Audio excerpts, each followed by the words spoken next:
University of New South Wales. Kemudian setelah Dr. Niko akan bicara tentang perubahan wajah kota di masa pandemi. Ya, ini biodatanya. Kemudian setelah Dr. Niko nanti kita akan mendengar cerita dari Mas Nino Krisnan.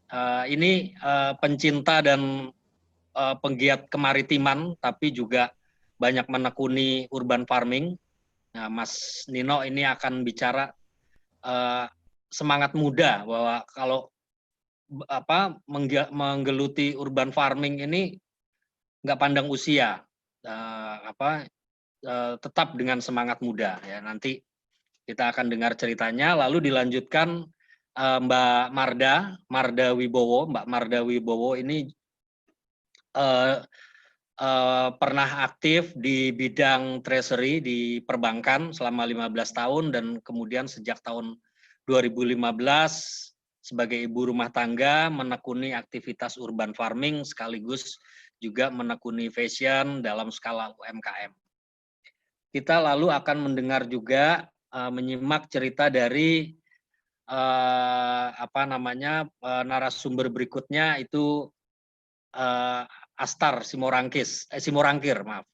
Astar Simorangkir, beliau ini lulusan Geologi Institut Teknologi Bandung, pernah berkarir pada perusahaan internasional oilfield service selama lebih dari 17 tahun. Nah, dari Bro Astar ini yang sebelum pandemi beliau udah menekuni urban farming, tapi di masa pandemi dari penuturannya beliau merasa semakin asik urban farming di masa COVID ini, dan nanti Astar akan cerita tentang bagaimana perkenalan awal dengan teknik urban farming yang menggunakan bokasi dan air subur. Lalu kita akan mendengar dari ahli pertanian ya, Mas Gandhi ini. Jadi Mas Gandhi ini praktisi sekaligus ahli pengejawantahan atau penerapan prinsip agroekologi dengan pendekatan pertanian terpadu sistem subur plus. Mas Gandhi sudah keliling Indonesia, banyak memberi pelatihan, pendampingan untuk level pertanian kota maupun level pertanian desa. Nah, berikutnya kita akan sebuah kehormatan buat klinik pertanian terpadu karena Mas Dr. Muhammad Faisal mau bergabung. Beliau ini pendiri Youth Laboratory Indonesia, biro riset pertama di Indonesia yang mendedikasikan diri pada studi perilaku dan budaya anak muda Indonesia. Nah, Mas Faisal ini nanti akan memberi pemahaman kepada kita bahwa sangat cocok menekuni urban farming untuk menjaga kesehatan bukan hanya raga tetapi juga jiwa, kesehatan jiwa, kesehatan mental. Nah, nanti Mas Faisal akan banyak memberi pandangan-pandangannya. Demikian saya sendiri Pitono Adi, saya ditunjuk sebagai CEO Alam Murni Bersama, dan saya ucapkan kepada para hadirin, para peserta, selamat mengikuti Zoom Klinik Pertanian Terpadu. Selama presentasi dari para panelis, para partisipan bisa berkomentar ataupun mengajukan pertanyaan melalui kolom chat. Nanti pada sesi tanya jawab akan ditanggapi oleh para panelis. Kalau ada khusus ditujukan kepada siapa, tolong ditulis pertanyaan ditujukan kepada panelis yang mana, atau mungkin kepada seluruh panelis juga tolong ditulis. Demikian, saya kasih waktu sekarang kepada Dr. Niko Wanandi. Silakan. Selamat siang semuanya. Terima kasih sekali atas undangannya dari Mas Pitono dan kawan-kawan. Selamat siang juga untuk para attendees. Mungkin dari sini saya ingin sharekan sedikit untuk memulai dari diskusi kita dari webinar di siang hari ini. Ini kalau saya share screen kan terlebih dahulu supaya bisa mendapatkan presentasinya. Oke, ini saya buat menjadi ya sebelum. Nah, oke.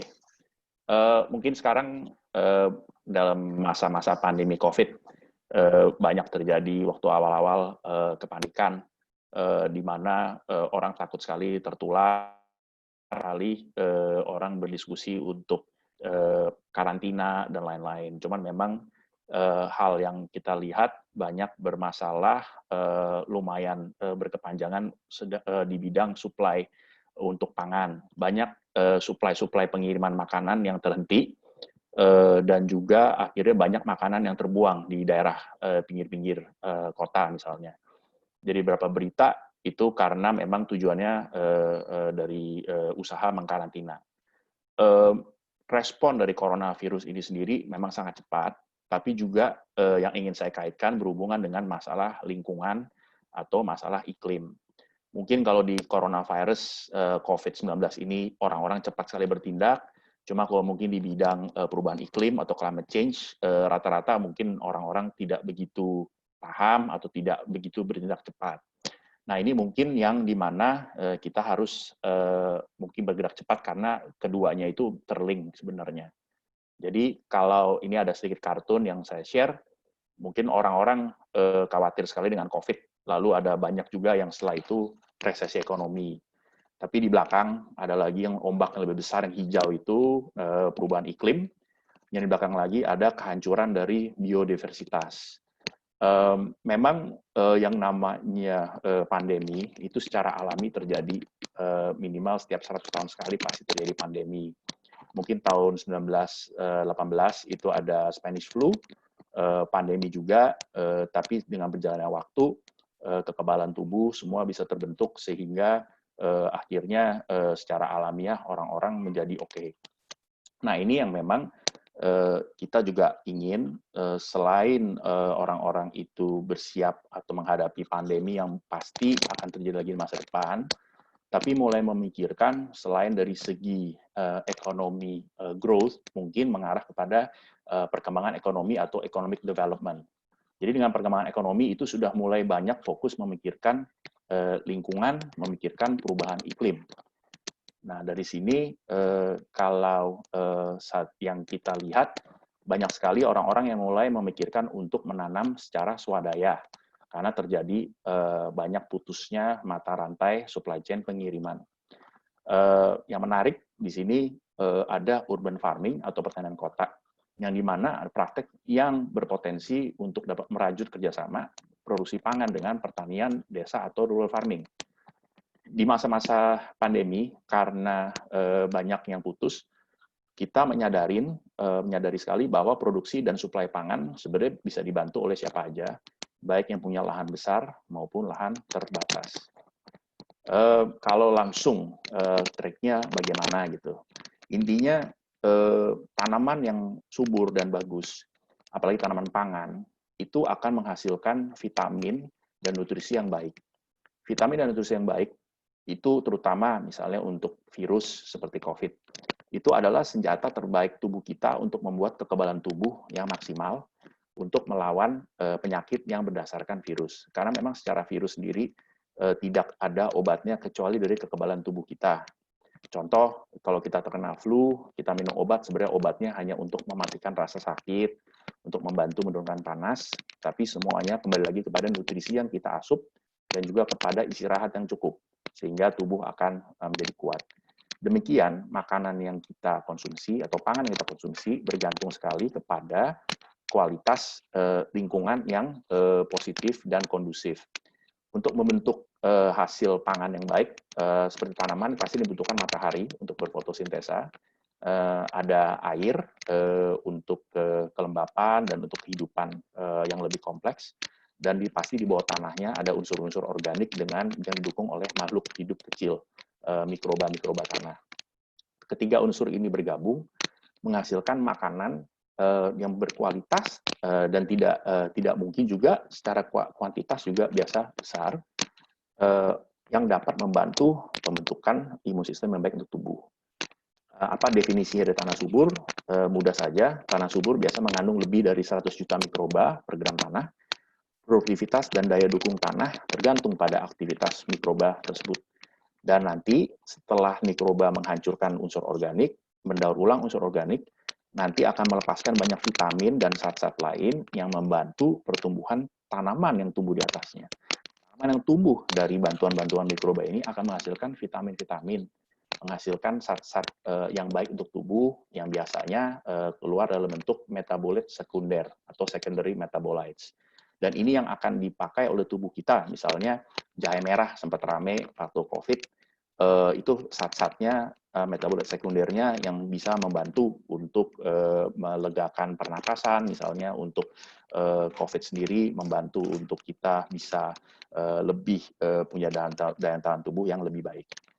Nah, ini ada sedikit kartun dari kehidupan sedentari. Jadi kalau kita kurang makan makanan yang baik dan lain-lain, yang ada adalah lama-lama kita akan mengkonsumsi obat. Jadi saya ada pepatah di sini yang bilang, buatlah supaya makanan menjadi obatmu dan bukan obat yang menjadi makananmu. Terutama di kasus COVID ini sangat-sangat penting untuk kita menjaga sekali apa yang kita konsumsi, dan lebih baik lagi apabila kita bisa mengkonsumsi apa yang kita hasilkan sendiri. Jadi kita paham, ya, kita bisa mengontrol. Mungkin nanti di sini pun bisa terlink dengan Ibu Marda yang akan menceritakan juga dari pengalaman pribadinya. Demikian dari saya lanjutkan ke Mas Pitono lagi.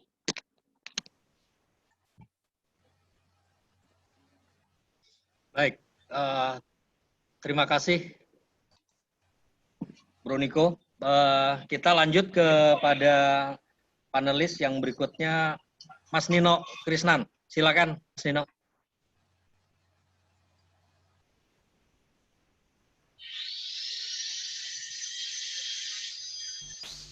Oke, selamat siang semuanya. Apakah sudah terdengar suara? Suara terdengar agak lebih keras bisa, Mas Nino, dan video diaktifkan bisa. Video lagi, oke, start video ya? Iya.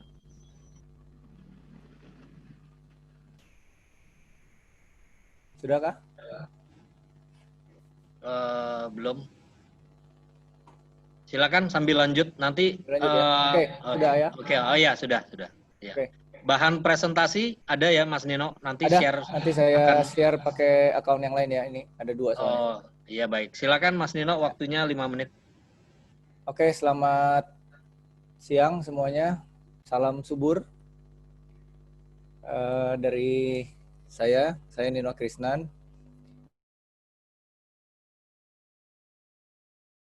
Iya. Jadi langsung saja ya, saya share apa yang saya mau sharing di sini. Jadi sudah kelihatan kah? Sudah Mas, sudah kelihatan. Lanjut.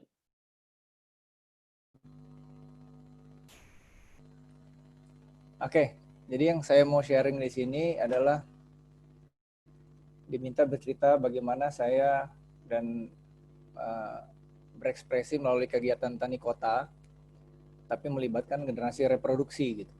Nah, saya bilangnya generasi reproduksi itu bukan generasi penerus, karena siapa tahu generasi yang berikutnya itu nggak mau nerusin apa yang kita bikin kan. Siapa tahu dia mau punya mainan sendiri, punya ide sendiri, punya cita-cita sendiri gitu. Jadi jangan pasakkan dia jadi penerus kita gitu. Memang mereka adalah yang nggak mirip, sifatnya nggak mirip, ininya nggak mirip. Dia adalah individu yang tersendiri. Jadi ini adalah generasi reproduksi. Yang saya coba lakukan adalah melibatkan mereka dalam apa-apa yang saya lakukan di tani kota. Syukur-syukur mereka tertarik dan mengambil ini sebagai mainannya mereka gitu ya, dengan caranya mereka sendiri. Oke. Jadi kalau bicara tani kota itu berangkat dari keterbatasan. Keterbatasannya satu, lahan. Kedua itu lingkungannya. Jadi lingkungannya kan kebanyakan urban ya, jadi hutan beton. Lalu juga air itu kalau ada beberapa yang pakai PDAM banyak, itu adalah masalah sendiri gitu. Jadi di tengah keterbatasan ini, bagaimana kita mulai berangkat untuk membangun ekosistem. Seperti yang tadi Pak Niko bilang, yang kita bangun adalah ekosistem berdasarkan rantai makanan, dari yang terkecil mikroba sampai yang besar termasuk manusia di dalamnya. Lalu kita mulai melakukan pertanian gitu kan. Jadi jangan dibalik gitu. Bertani terus memaksakan lingkungan untuk ikut maunya kita gitu. Nah, ini terbatasnya lahannya, kalau lihat tanahnya pada awal nih, tanahnya masih merah, tidak subur sama sekali. Dan waktu saya mulai membenahi di rumah, itu dibantu sama, kita sebut saja si kecil.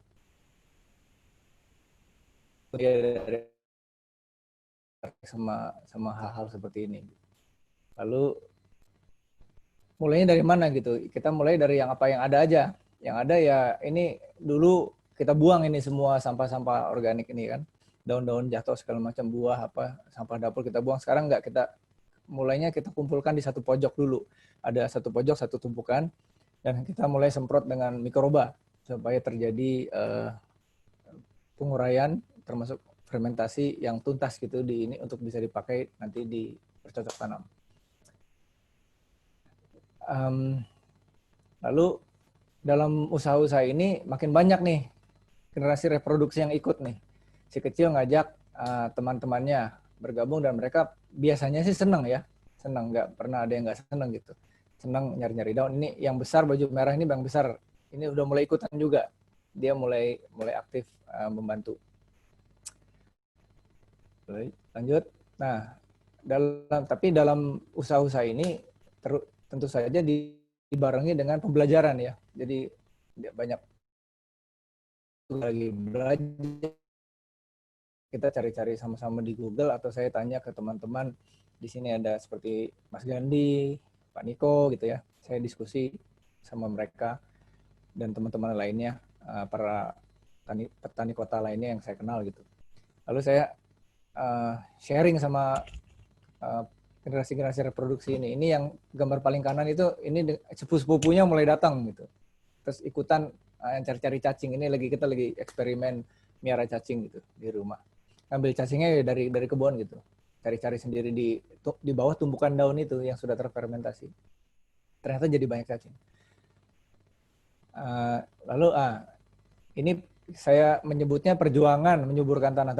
Tanahnya tadinya nggak subur gitu. Tanahnya tadinya nggak subur, merah gitu ya, nggak ada. Kalau Niko bilang tuh nggak ada nutrisinya gitu ya. Jadi nggak ada makanannya, boro-boro mikroba gitu, makanannya nggak ada gitu.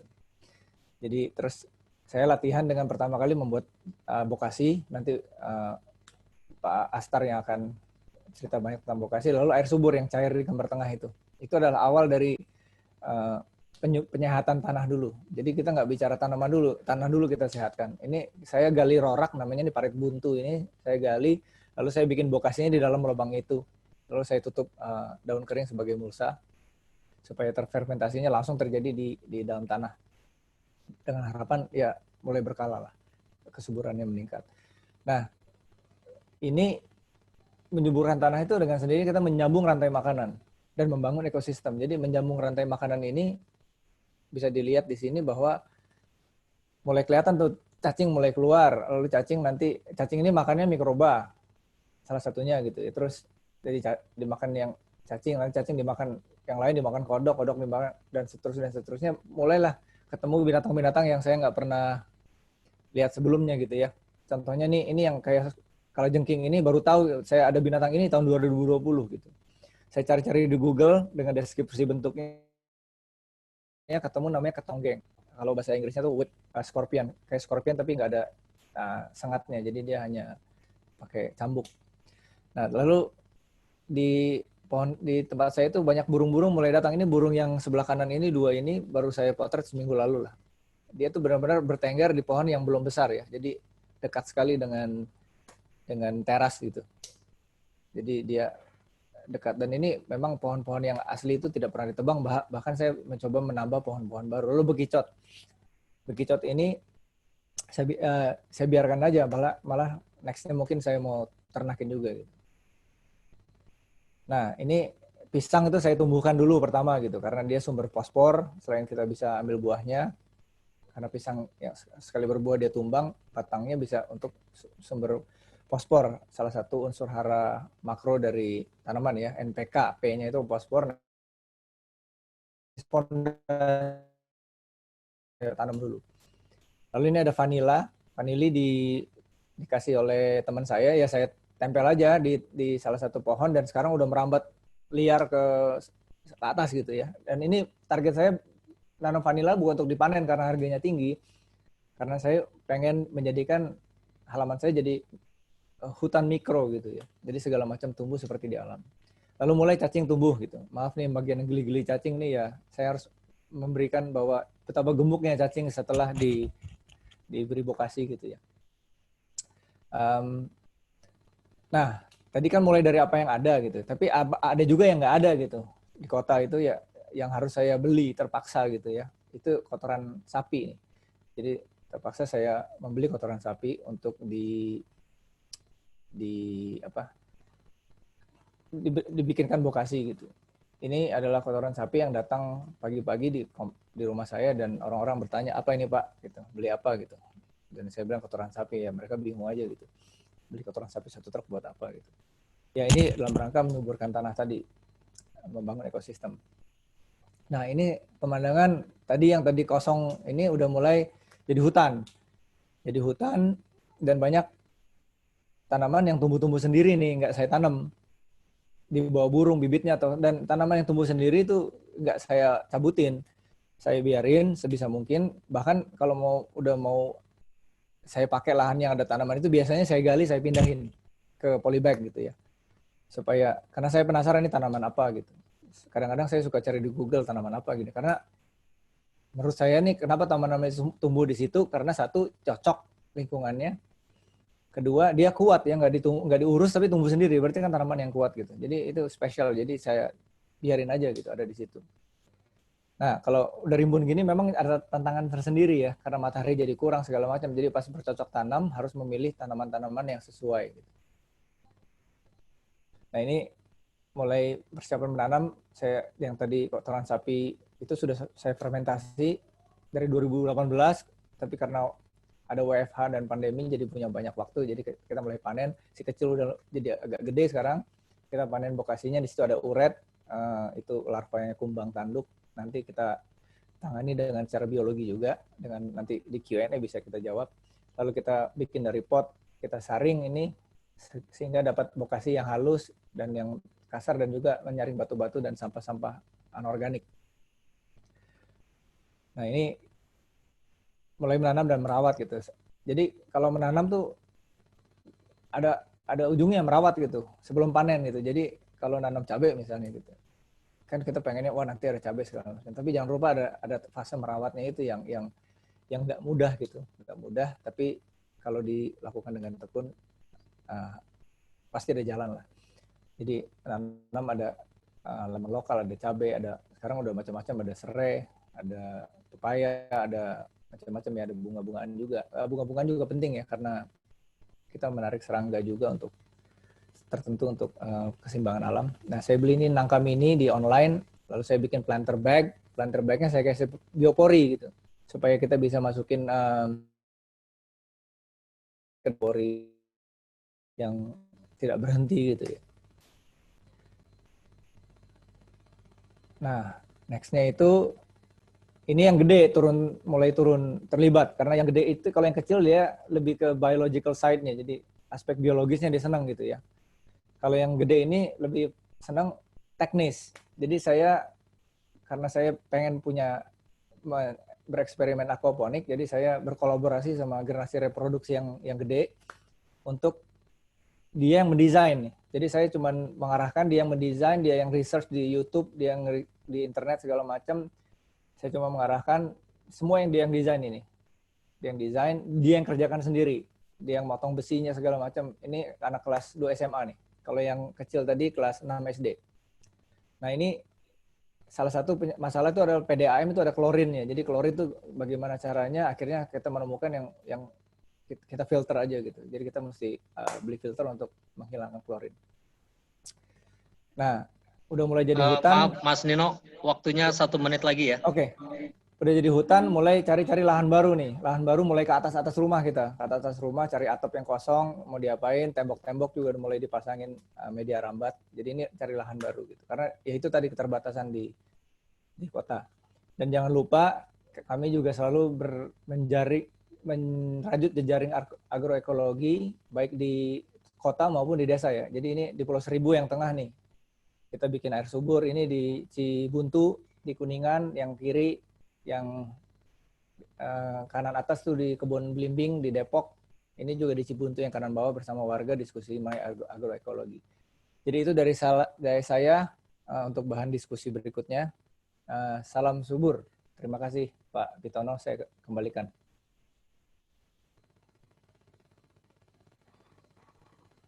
Baik, terima kasih Mas Nino. Nanti cerita lanjutan pas sesi tanya jawab ya Mas Nino. Siap.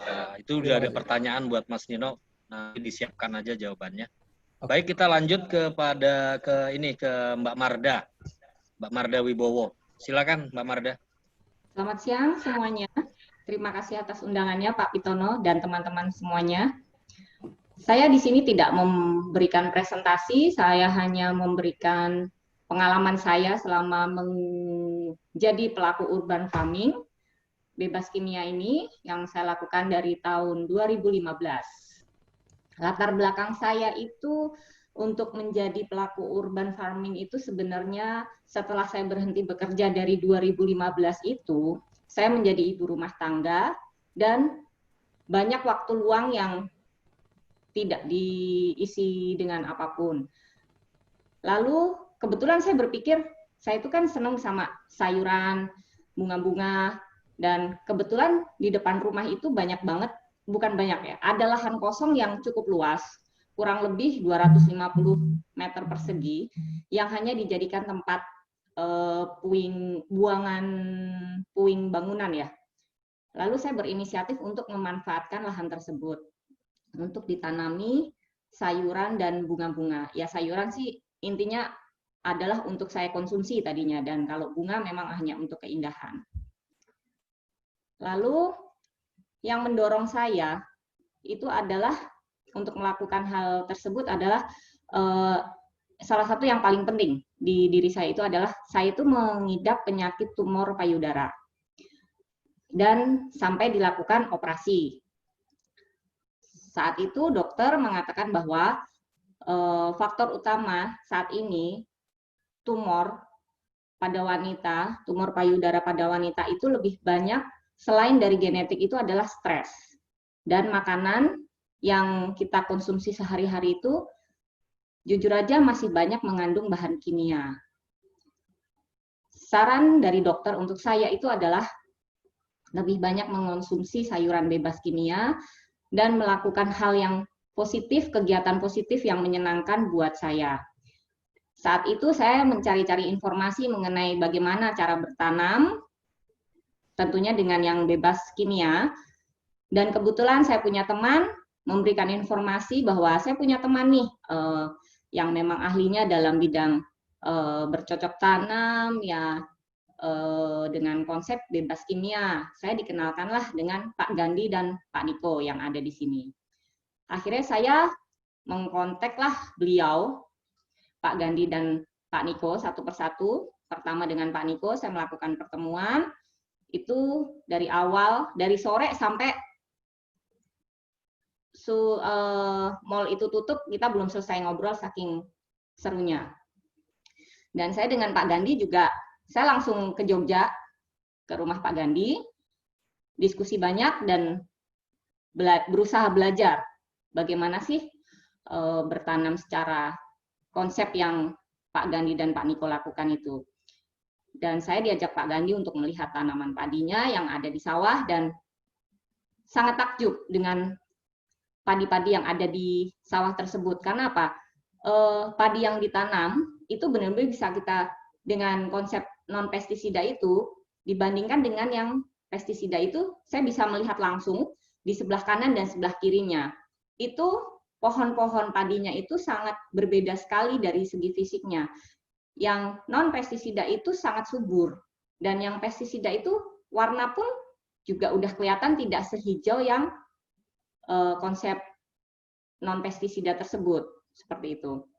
Dan dari segi rasa, karena saya penasaran dengan hasil, saya akhirnya mencoba beras yang dari Pak Gandhi tanam tersebut, dan akhirnya dikonsumsi sampai sekarang di keluarga saya. Dan itu dari segi rasa sangat berbeda dan itu sangat enak sekali. Dan latar belakang yang membuat saya untuk menjadi urban farming ini, pelaku urban farming ini, maksudnya dari latar belakang tersebut, semua yang tadi saya sebutkan, itu akhirnya membuat saya memutuskan untuk lebih serius dan fokus untuk bercocok tanam dengan bebas kimia, terutama untuk sayuran yang tentunya untuk dikonsumsi, dan bunga-bunga untuk keindahan. Selain dikonsumsi untuk kebutuhan sehari-hari, karena dengan luas tanah yang di depan itu akhirnya selain dikonsumsi di keluarga saya pribadi, akhirnya saya bisa berbagi ke tetangga. Seperti saat pertama kali kangkung panen, itu banyak sekali sampai saya terkaget-kaget. Sawi, cabai, terong, seledri, pisang yang rutin itu tidak pernah berhenti sampai sekarang itu saya berbagi pisang kepok. Itu hampir satu kompleks saya itu satu klaster lah ya, satu klaster itu bisa 10 rumah itu bisa merasakan. Akhirnya saya gilir karena mereka selalu menantikan semuanya. Dan pernah pepaya California saya coba dan itu berhasil, sampai guru les anak saya yang ada di rumah itu sampai berpesan, "Ibu, nanti kalau pepayanya ada yang matang lagi, saya boleh untuk saya," sampai seperti itu. Akhirnya sampai tetangga pun ada yang ngantri untuk mendapatkan pepaya tersebut karena rasanya sangat manis dan jauh berbeda dengan yang ada di supermarket. Dan setelah itu saya, karena keberhasilan tersebut ya, maksudnya berhasil menurut saya, itu saya akhirnya sering posting foto-foto tanaman saya, khususnya sayuran dan bunga-bunga di media sosial. Tujuannya sih sebenarnya untuk membantu dan mendorong teman-teman yang tertarik berkebun dengan konsep bebas kimia ini. Dan akhirnya banyak yang WA ke saya dan japri melalui media sosial tersebut, responnya itu sangat baik. Dan banyak yang bertanya, bagaimana bisa menanam dengan subur, terus media tanamnya seperti apa, terus cara pemupukannya bagaimana, seperti itu. Dan akhirnya saya pelan-pelan menjelaskan, seperti yang Pak Gandhi dan Pak Niko pernah jelaskan kepada saya. Dan sebagai penutup, sayuran bebas kimia yang saya tanam tersebut, setelah dikonsumsi sekian lamanya, itu menjadi makanan sehat setiap harinya untuk keluarga saya.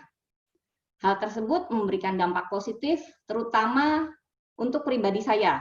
Kenapa? Satu, yang diinfokan, saran dari dokter pertama kali itu adalah jangan sampai stres. Akhirnya dengan berkebun tersebut, saya bisa menghilangkan stres juga. Kadang-kadang stres itu kan nggak hanya stres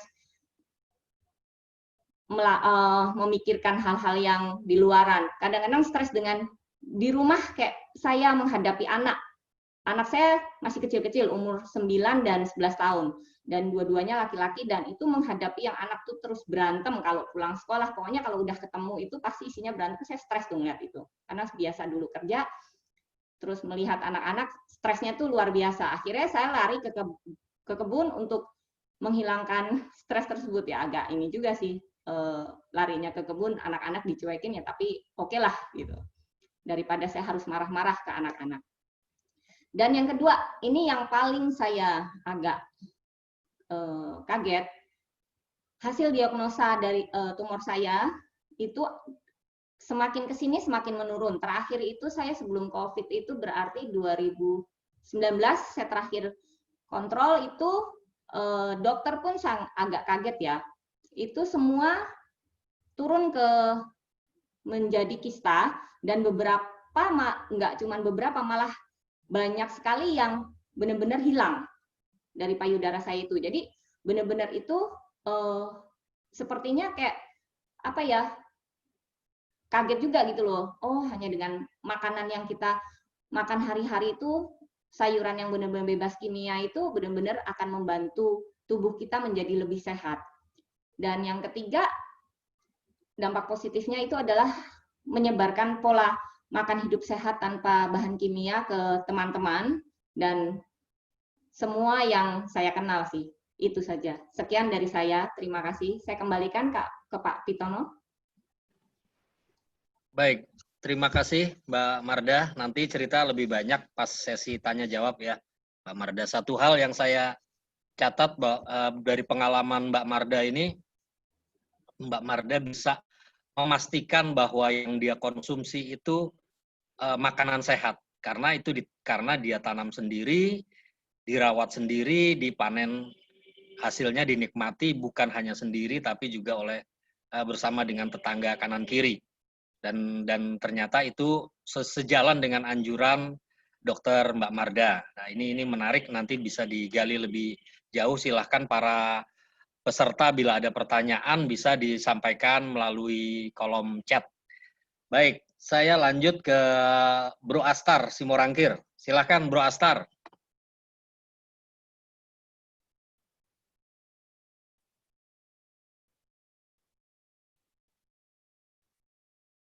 Bro Astar, monitor.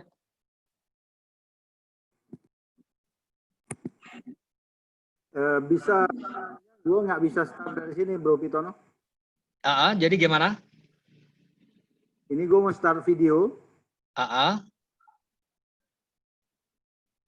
Hostnya yang stop video dari gue, coba bisa di start nggak? Siapa, Richard ya? Chat? Oh iya. Bro Richard bisa share video dari Bro Astar.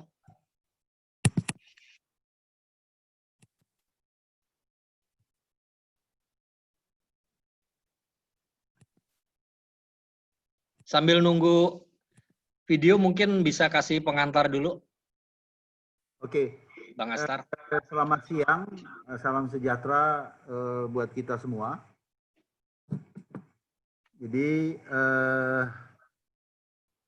ini sesi sebetulnya kalau dari saya adalah lebih ke berbagi pengalaman. Jadi sesi saya adalah untuk sudah masuk videonya. Jadi cerita pertama kali kenal Bokasi. Jadi saya mengenal Bokasi kembali ke awal tahun. Jadi tanggal 16 Januari pada saat itu kita berkunjung dengan beberapa teman, termasuk di sini ada Bro Niko, Bro Pitono, ada Bro Aryo juga, Bro Nino, dan beberapa teman-teman lain adalah kita datang ke Yogyakarta, tepatnya Yogyakarta Sleman, bertemu dengan Mas Gandhi di sana untuk melihat apa yang disebut dengan pertanian subur plus. Nah, sebelum ke Jogja ini sebetulnya saya juga punya hobi untuk bercocok tanam gitu ya. Pokoknya di mana aja ada lahan yang bisa ditanam di sekitar rumah ya coba ditanam. Nah, sampai ke sana tanggal 15 dan 16 Januari itu melakukan workshop, kemudian juga datang ke sentra pertanian yang menggunakan subur plus ini, juga peternakan, perikanan dalam hal ini. Dan saya surprise, jadi surprise bahwa ada satu set medianya adalah Bokasi ini dan juga pupuk cair organik, jadi POC ya, pupuk organik cair yang kemudian dikatakan adalah air subur. Selama 2 hari itu tiap saat surprise saja yang ada. Ketika Mas Gandhi menceritakan, kita ke belakang rumah Mas Gandhi, kemudian diceritakan bahwa ini menggunakan bokasi, semua ditanam, dan kita bisa lihat langsung. Demikian juga waktu kita melihat ada beberapa sawah yang baru dimulai tanam, menggunakan bokasi, kemudian pun disampaikan menggunakan aplikasi Subur Plus. Singkat cerita, ketika kita melihat juga workshop di sana pembuatan bokasi dan air subur, langsung keinginan saya adalah saya akan aplikasikan ini. Jadi saya akan aplikasikan ini. Kembali ke Jakarta, problem saya adalah bagaimana saya mendapatkan bokasi dan air subur ini.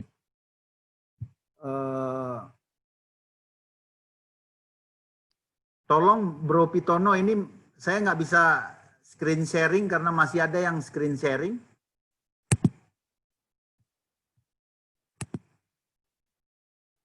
Baik, Bro Astar ada bahan ya yang mau di screen share-kan ya? Ya. Silakan.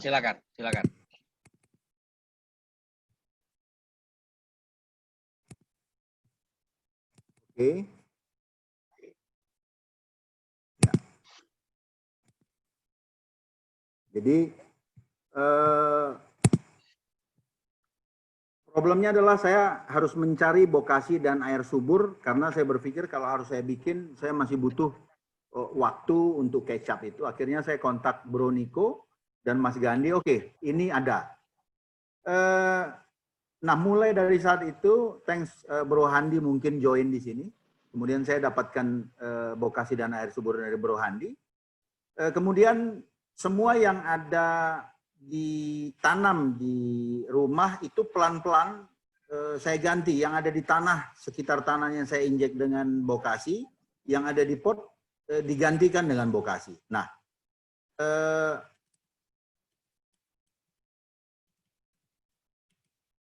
dan setiap jengkal tanah dan setiap jengkal space itu ya pot ataupun polybag dan lain-lain. Nah, yang saya lihat sebetulnya dari penggunaan bokasi ini adalah problem yang ada sebelumnya adalah masalah porositas dan kegemburan tanah. Jadi ketika kegemburan tanah tidak ada, maka cacing nggak ada. Ketika cacing nggak ada, proses yang ada di tanah itu menjadi sangat minim, akar sulit timbul dan lain-lain. Ketika saya pakai bokasi, yang saya lihat, saya sangat surprise. Kemampuan bokasi ini menumbuhkan akar luar biasa. Nah, setelah saya bereksperimen dengan tanaman, pertama adalah anggur. Waktu itu saya komunikasi dengan Bro Niko bagaimana anggur yang bertahun-tahun nggak berbuah, begitu saya pakai bokasi dan air subur, kemudian muncul bunganya. Dan saya sudah panen, sayangnya anggurnya asam, tapi buahnya sangat banyak. Demikian juga ada anturium, itu kalau di kiri mungkin ada yang kenal itu. Sorry, ada... maaf Bro Astar, udah jadi share screen karena ini masih yang kelihatan menu aja nih. Belum diklik kayaknya. Kelihatan? Belum kelihatan. Sebentar, Bro.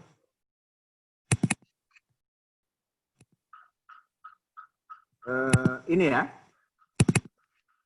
Belum kelihatan. Oke, kelihatan. Silakan lanjut. Oke. Jadi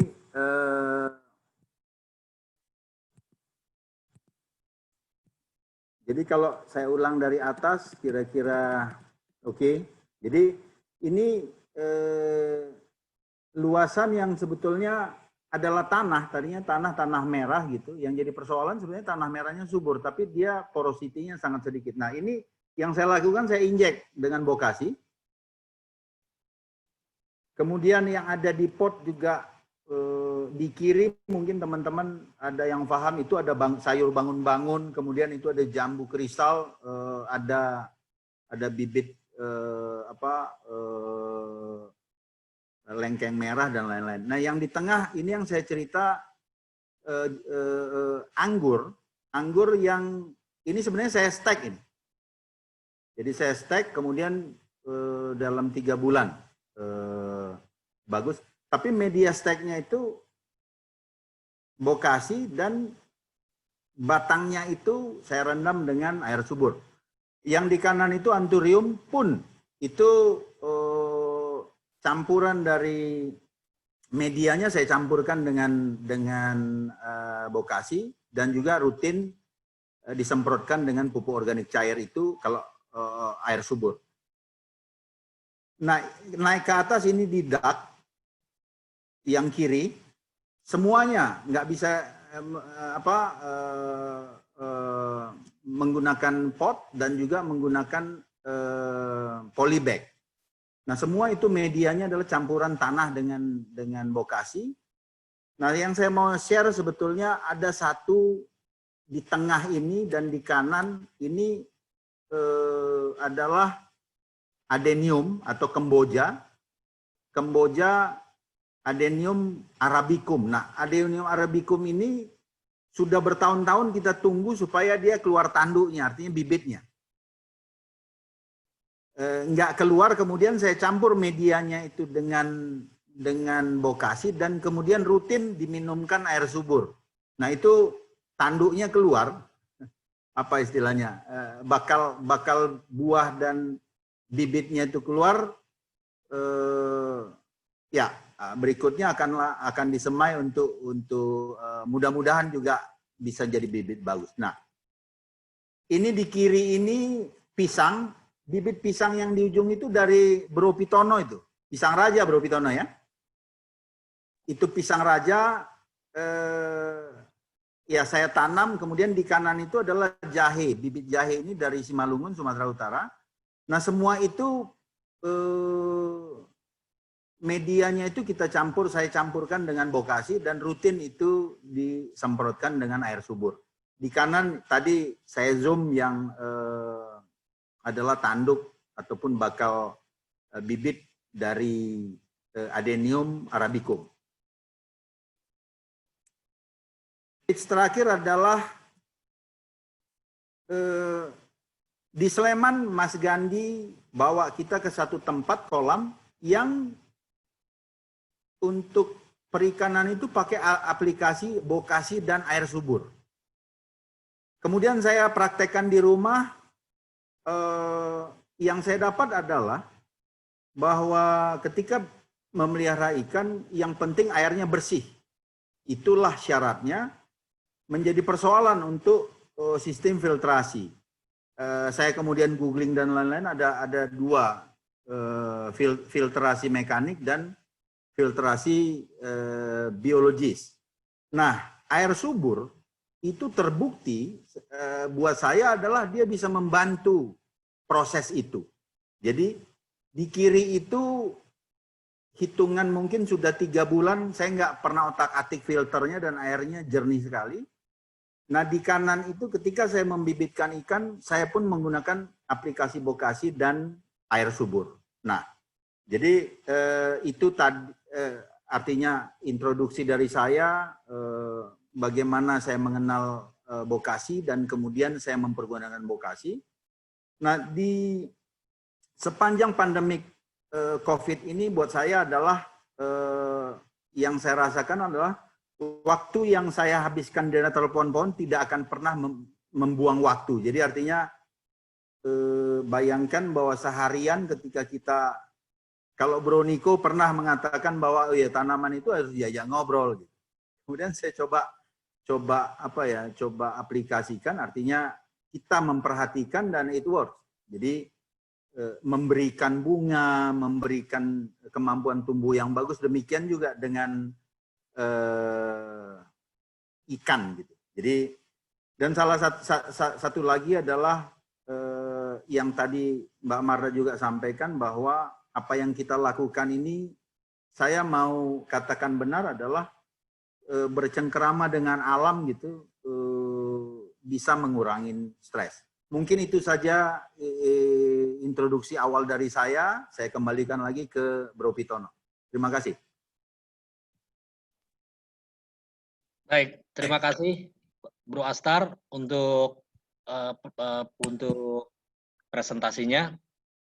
Itu udah ada beberapa pertanyaan buat Bro Astar, nanti tolong dijawab, nanti saya kasih waktu Bro Astar untuk jawab pertanyaan dari beberapa peserta. Nah, saya mau lanjut ke Mas Gandhi. Mas Gandhi ini nanti saya minta kasih tips-tips dulu di awal ini. Mas Gandhi ini ilmunya banyak banget, jadi ini kesempatan baik nih buat kita nanti tanya macam-macam seputar pertanian, agroekologi ke Mas Gandhi. Untuk 5 menit pertama ini saya minta Mas Gandhi kasih semacam tips aja dulu, yang berkaitan dengan tahapan-tahapan. Tadi Mas Nino udah cerita sedikit soal menanam, itu ada menyemai, ada menanam, merawat, dan memanen. Silahkan Mas Gandhi mau cerita dari mana mulainya. Paling tidak kita berharap di 5 menit pertama ini Mas Gandhi bisa kasih tips-tips awal dulu. Silakan Mas Gandhi. Baik, terima kasih Pak Pitono. Assalamualaikum warahmatullahi wabarakatuh. Selamat siang menuju sore, Bapak, Ibu semuanya. Pertama yang kami lakukan adalah sebenarnya menjaga alam. Karena dengan menjaga alam, maka alam akan menjaga kita. Berhubung kita berbicara dengan urban farming, saya akan berbicara pada aplikasi pada urban farming. Intinya melakukan konsep yang ramah lingkungan. Dalam menjalankan konsep ramah lingkungan ini, salah satu dasarnya adalah dengan olah media tanam. Nah, media tanam yang subur itu dapat menggunakan limbah rumah tangga, limbah organik, dan kotoran hewan yang terfermentasi menjadi bokasi. Sehingga bokasi ini bisa kita gambarkan menjadi bahan organik kaya akan sumber hayati. Jadi sekali lagi kalau Anda mau melakukan fermentasi itu, karena semuanya limbah, bahkan ada limbah ikan dan lain sebagainya, tidak perlu takut dalam melakukan fermentasi itu berbau. Jika dilakukan dengan cara yang benar dan dengan pemahaman yang benar, baunya tidak akan ada. Oleh sebab itu, selalu saya ingat kata Mas Niko, yaitu mari kita membiasakan yang benar, bukan membenarkan kebiasaan. Selanjutnya, bokasi ini tadi sudah diceritakan di depan oleh Mas Nino, Bang Astar, Bu Marda. Ini media tanam bokasi ini dengan itu Anda dapat melakukan nanam apa saja. Apapun yang menggunakan media tanam padat. Bahkan bisa sampai memelihara ikan. Dengan dasar bokasi itu bisa ikan lele dipelihara bahkan sampai tanpa memberikan pakan pelet. Oke, saya lanjutkan. Menanam dengan memperhatikan ekosistem ini sangat penting. Sehingga kata-kata saya yaitu petani, menjadi petani. Petani itu bukan hanya bertani, tetapi petani di sini adalah penjaga ekosistem tanah air negara Indonesia. Nah, dengan cara tanam pangan yang bebas kimia sintetis, atau kita tanam dengan cara natural sistem atau sistem alami, maka terwujudlah tanaman-tanaman yang terbaik yang akan keluar. Dan tujuan menanam kita harus untuk kesehatan konsumen. Poinnya adalah di you are what you eat.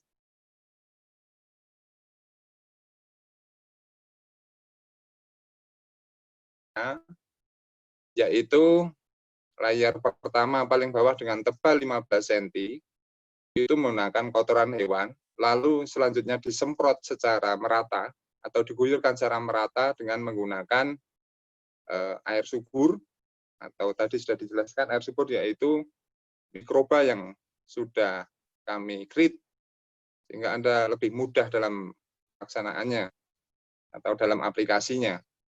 Setelah kotoran hewan, di atasnya kita tambahkan limbah-limbah yang tadi saya sudah utarakan. Dengan ketebalan sekitar 15 cm juga. Begitu secara terus-menerus seperti menumpuk sesuatu itu seperti kue lapis atau berlapis-lapis. Yang pertama kotoran hewan, lalu yang selanjutnya limbah organik, kotoran hewan lagi, limbah organik. Yang terakhir ditutup dengan rapat. Nah, konsep ditutup dengan rapat itu harus ditunggu sampai dingin.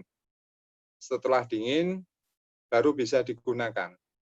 Sekali lagi, kalau sudah dingin, baru bisa digunakan. Waktunya berapa lama? Bervariasi. Bisa ada yang cukup 1 bulan, ada yang 1,5 bulan, bahkan ada yang sampai 3 bulan. Karena memang harus menunggu dingin, itu baru aman sekali untuk digunakan. Mungkin di sini dulu Pak Pitono yang harus saya utarakan, dan terima kasih. Oke, baik. Terima kasih Mas Gandhi. Nah, ini Mas Gandhi baru kasih pengantar ya. Silakan teman-teman partisipan yang mau bertanya bisa disampaikan lewat kolom chat. Sekarang giliran Mas Muhammad Faisal, Dr. Muhammad Faisal. Ini kita akan mendengar, menyimak paparan dari Mas Faisal tentang kaitan urban farming dengan aspek psikologi sosial dan maupun kewargaan. Silakan Mas Muhammad Faisal. Terima kasih Mas Pitono. Selamat siang. Assalamualaikum warahmatullahi wabarakatuh. Sebelumnya suara bisa didengar dengan jelas? Jelas Mas, jelas. Oh ya, ini gambar juga sudah muncul? Gambar sudah muncul. Oke, jadi moga-moga ini waktunya cukup. Saya berusaha seringkas mungkin. Paparan saya beri judul Berkebun sebagai Dorongan Kembali ke Akar. Dan ini foto kebun saya ini. Jadi saya berkebun sejak awal mula PSBB. Jadi ini sebetulnya saya sepertinya paling newbie, paling baru di sini. Yang lainnya sepertinya sudah sangat berpengalaman. Ini proses hasil kerja kita sekeluarga selama 3 bulan. Nah, istilah dorongan kembali ke akar ini sebetulnya saya ambil dari buku saya. Ini buku kedua saya, judulnya Generasi Kembali ke Akar. Kedua buku saya berbicara tentang generasi yang sekarang banyak dibicarakan di Indonesia, yaitu generasi milenial. Tapi secara spesifik di buku Generasi Kembali ke Akar, saya bercerita tentang kemunculan satu generasi baru setelah sebuah krisis besar yang dia bukan menjadi satu generasi dengan karakter yang baru, tapi dia malah kembali ke nilai-nilai lama, ke kearifan lama, ke cita-cita yang lama yang nanti direimajinasi lagi oleh mereka. Karena secara teoritis pun dalam berbagai teori generasi, baik itu yang ditulis oleh Carmen Heim, ada beberapa tokoh, lalu ada juga Neil Howe dan William Strauss, proses kembali ke akar itu adalah proses yang sudah terjadi dari generasi-generasi terdahulu. Kalau Neil Howe menyebutnya sebagai turning point ya. Dalam sebuah krisis itu manusia bisa memilih 2 jalur. Ada yang memilih untuk kembali ke status quo, ada yang memilih untuk ya tadi kembali ke akar. Kalau di psikologi kita menyebutnya sebagai coping, jadi strategi coping atau defense mechanism. Kembali ke status quo ini mungkin kalau di Jakarta itu fenomena yang kita lihat beberapa minggu terakhir adalah melihat orang kembali bersepeda gitu. Kembali ke Car Free Day membludak, lalu tempat ruang publik isinya ramai lagi seperti biasa. Itu jadi memang ada kerinduan untuk kembali ke status quo. Tapi sebetulnya dulu, jadi ini menarik ya kalau kita bicara dulu, seakan-akan lama, tapi dulu itu kira-kira bulan Februari ya. Ya, ada perubahan drastis dari kehidupan kita. Jadi kalau dulu ada istilah time is money. Tapi rasanya istilah time is money sekarang sudah kadaluarsa. Dan ini dibahas belum lama di media The Economist, bahwa tidak ada lagi istilah time is money. Yang menjadi money adalah produktivitas, inovasi, dan kreativitas. Karena kita tidak lagi berburu dengan waktu. Kenapa kita tidak berburu dengan waktu? Karena kemungkinan kondisi ini kita akan alami terus, terutama physical distancing itu sampai 2022. Kita bukan berbicara tentang vaksin, tapi berbicara tentang kondisi sosial, karena orang butuh satu penyesuaian untuk akhirnya nanti kembali ke kehidupan normal. Nah, ini foto di stasiun Bogor ya. Kayak rasanya ini pemandangan kita sehari-hari sekarang seperti ini. Jadi tidak ada lagi istilah time is money. Malah sekarang kita dituntut untuk belajar hidup secara slow living ya, memperlambat semuanya. Kalau kita masih ngotot dengan filosofi time is money, berkompetisi berdasarkan waktu, rasanya kita malah akan mengalami stres dan frustasi. Nah, bagaimana sebetulnya masyarakat global dan juga di Indonesia itu coping dengan kondisi pandemi, terutama home quarantine, physical distancing ya. Kalau ini saya ambil beberapa data di Amerika Serikat, ada perubahan konsumsi. Ini yang tadi saya bilang, ini bentuk coping, bentuk defense mechanism ya. Ini konsumsi makanan tuh dari bulan Januari sampai Maret ya. Ada perubahan. Jadi lebih banyak yang dikonsumsi adalah processed food, packaged food, dan hal-hal yang sebetulnya ini makanan yang biasa dimakan kalau para praktisi diet ya, cheat day ini. Jadi ini misalnya take out dish yang dimakan di Amerika Serikat tuh paling banyak French fries, burrito bowl.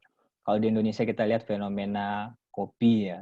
Kopi, lalu ada Oreo Supreme, lalu ada es krim Walls, Veneta, tiba-tiba semua lari ke makanan yang manis-manis ya, makanan processed food. Yang itu nanti kalau jangka panjang, kita bisa bayangkan kalau kita mengalami physical distancing sampai 2022, pasti ada dampak gizi bagi satu generasi yang mengalami pandemi ini. Lalu apa yang terjadi juga, bentuk coping lainnya adalah screen time. Jadi interaksi kita dengan gadget itu menjadi lebih intens. Padahal sebelum COVID juga sudah intens, mungkin bisa 4-5 jam. Sekarang bisa sampai 10 jam rasanya ya. Screen time itu semakin tinggi. Dan ini juga terjadi pada anak-anak yang mungkin setelah 3 bulan, 4 bulan orang tua ada sebagian yang menyerah, angkat tangan, lalu ya sudah anaknya diberikan gadget. Sehingga parents ignore screen time, jadi banyak permasalahan baru. Nah, di grafik sebelah kanan ini ada artikel yang bicara tentang dopamin dan smartphone. Kalau di Silicon Valley itu ada istilah dopamine hit ya. Dopamine hit itu adalah ketika mereka berhasil untuk mengikat seseorang itu untuk terus-menerus menggunakan aplikasi mereka. Kenapa digunakan istilah dopamine hit? Karena yang sudah kena adalah di level hormon di dalam tubuh. Jadi kalau dia tidak mengakses aplikasi itu, dia akan merasa gelisah karena sudah terikat, sudah teradiksi sampai level ke hormon. Dan sini ada gambarnya bagaimana hormon dopamin itu berdampak bukan hanya ke perilaku, tapi juga emosi dan berbagai hal dan berbagai area dari otak. Dan kayaknya baru beberapa hari lalu saya juga terkejut tiba-tiba Netflix bisa diakses semua orang yang menggunakan IndiHome. Dan ini akan tentunya meningkatkan atau mengekstensifikasi dopamin hit tadi, terutama ke generasi muda yang sangat gandrung sekali menonton film. Dan ini akan menimbulkan berbagai masalah baru, karena konten-konten di Netflix banyak sekali konten kekerasan dan juga konten dewasa. Ya. Lalu ada isu tentang jaringan 5G akan diterapkan tahun 2020, dan tentunya bagi semua yang sudah kena dopamin hit pasti akan mendorong terjadinya perluasan jaringan 5G ini. Dan tentunya dunia digital yang sedang digaungkan sebagai satu solusi di tengah pandemi ini tidak bisa memenuhi seluruh kebutuhan individu ya, kebutuhan psikologis manusia terutama. Malah sebetulnya ada akses lain dari teknologi digital. Dari mulai permasalahan instabilitas emosi berdasar pengaruh dari game, atau ada istilah baru sekarang, ada alat ukur baru di psikologi sebutnya mengukur digital stress ya. Ini beberapa simptom yang bisa muncul dari anxiety, marah, anger. Jadi kalau anaknya di rumah banyak gadget mungkin cepat marah, mudah depresi, rebellion dan sebagainya. Nah, berkebun itu menjadi salah satu defense mechanism yang saya pilih, coping strategi yang saya pilih ketika menghadapi krisis. Yang ketika saya browsing ternyata waktu Perang Dunia Kedua ini menjadi satu kampanye di Amerika Serikat dengan tajuk Victory Garden, di mana masyarakat itu digaungkan untuk kembali berkebun, lalu seluruh package food tidak dikonsumsi warga tapi difokuskan untuk para tentara yang berperang di Eropa. Dan ini mengubah banyak mindset satu generasi setelah Perang Dunia Kedua di Amerika Serikat. Ini beberapa posternya. Dan kira-kira beberapa bulan lalu saya juga menemukan ini, baru mengetahui bahwa ada sosok Ron Finley nih yang dia berkebun secara gerilya. Pada akhirnya saya menyebut kebun saya kebun gerilya. Dia berkebun secara gerilya di daerah Bronx ya, untuk memenuhi kebutuhan pangan dia. Pada akhirnya saking dia konsisten berkebun, dia bisa memenuhi kebutuhan pangan juga warga-warga miskin di daerah Bronx.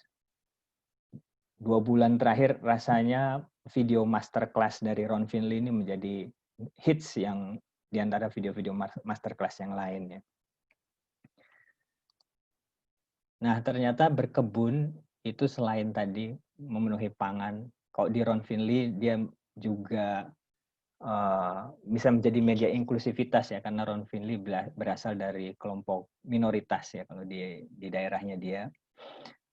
Itu bisa jadi media inklusivitas juga. Dengan berkebun misalnya saya jadi bisa berinteraksi walaupun dibatasi pagar dengan ibu-ibu yang lewat yang kadang-kadang meminta daun pandan atau beberapa bahan yang dia lihat ada di kebun kami. Jadi berkebun bisa menjadi media inklusivitas tapi juga media psikologis. Kenapa? Karena kalau kita berinteraksi kembali memegang tanah, menyentuh air gitu loh. Tadi Mas Nino bicara tentang cacing, meraba cacing. Setelah kita reconnect lagi dengan alam yang sebetulnya unsur tubuh kita terdiri dari juga tanah dan air. Ini ada satu tokoh yang saya idolakan ya karena saya banyak membaca literasi tentang natural farming dan permaculture selama 3 bulan terakhir. Saya menemukan Masanobu Fukuoka yang menulis buku tentang natural farming ya, bahwa dia mengatakan bahwa sebetulnya ketika kita reconnect dengan alam dan melakukan kegiatan seperti berkebun, kita sedang menyempurnakan diri kita sebagai manusia. Dan ini yang saya lakukan sejak 3 bulan terakhir, ini memberi makan burung, lalu mulai memelihara cacing. Nah ini mendirikan raised bed dari yang sebelah kiri nih di bulan pertama, ini sekarang fotonya sebelah kanan. Nah, ini minggu lalu, foto minggu lalu.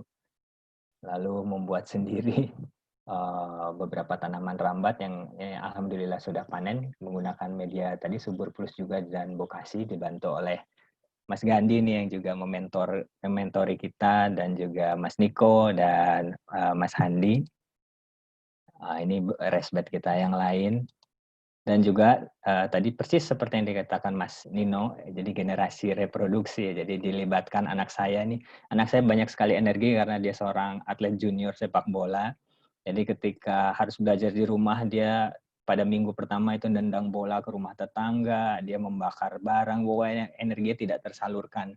Jadi berkebun itu menjadi media dia menyalurkan energi. Ini saya suruh dia membuat biopori, itu cukup memakan energi dia. Dan ternyata setelah 3 bulan kita masukkan Bokasi di situ dan juga kita sirami Subur Plus. Ini ada tekstur tanah kita sebelumnya. Jadi tanah di rumah itu tanah urukan, di bawahnya ada batu-batu kerikil dan plastik. Dan tanahnya liat, jadi kalau kena air sangat lengket sekali. Nah, foto di bawah itu kondisi sekarang, warnanya agak hitam. Kalau kena air dia cenderung mudah pecah dan banyak gulma. Itu beberapa tanda kesuburan. Dan ini beberapa makanan yang sudah berhasil kita panen. Ternyata melihat proses pertumbuhan makanan sampai bisa kita panen dan kita konsumsi itu yang mengajarkan kita tadi untuk slow living ya, mengikuti pace alam. Jadi kita repace lagi kehidupan kita. Dan setelah cukup berhasil di bawah, kita mulai naik ke atas. Ke teras atas ini saya menggunakan bekas-bekas kotak susu. Jadi kita senang sekali sekarang mengolah kembali semua plastik-plastik dan bahan-bahan bekas yang ada di rumah, lalu mulai mencoba untuk budidaya di ember ini dengan ikan mujair dan di atasnya ada kangkung. Lalu ini ada proyek baru kita juga mulai memanen air hujan ya. Karena ternyata kita juga tengah menyambut adanya krisis air juga yang kemungkinan akan terjadi 5 sampai 7 tahun ke depan. Jadi setelah COVID ada krisis lain tadi seperti dikatakan Mas Niko yang tengah kita harus persiapkan diri untuk hal-hal tersebut. Nah ini beberapa foto kita juga mempersiapkan rooftop kita untuk menjadi kebun. Ini cabai baru muncul kemarin, juga di bawahnya ada bokasi dan kita aplikasikan Subur Plus. Jadi semua ini membuat kita sekeluarga itu akhirnya saling reconnect lagi satu sama lain, bisa muncul kerjasama, komunikasi satu sama lain, dan ada sesuatu yang kita harapkan setiap hari. Jadi kalau baca beberapa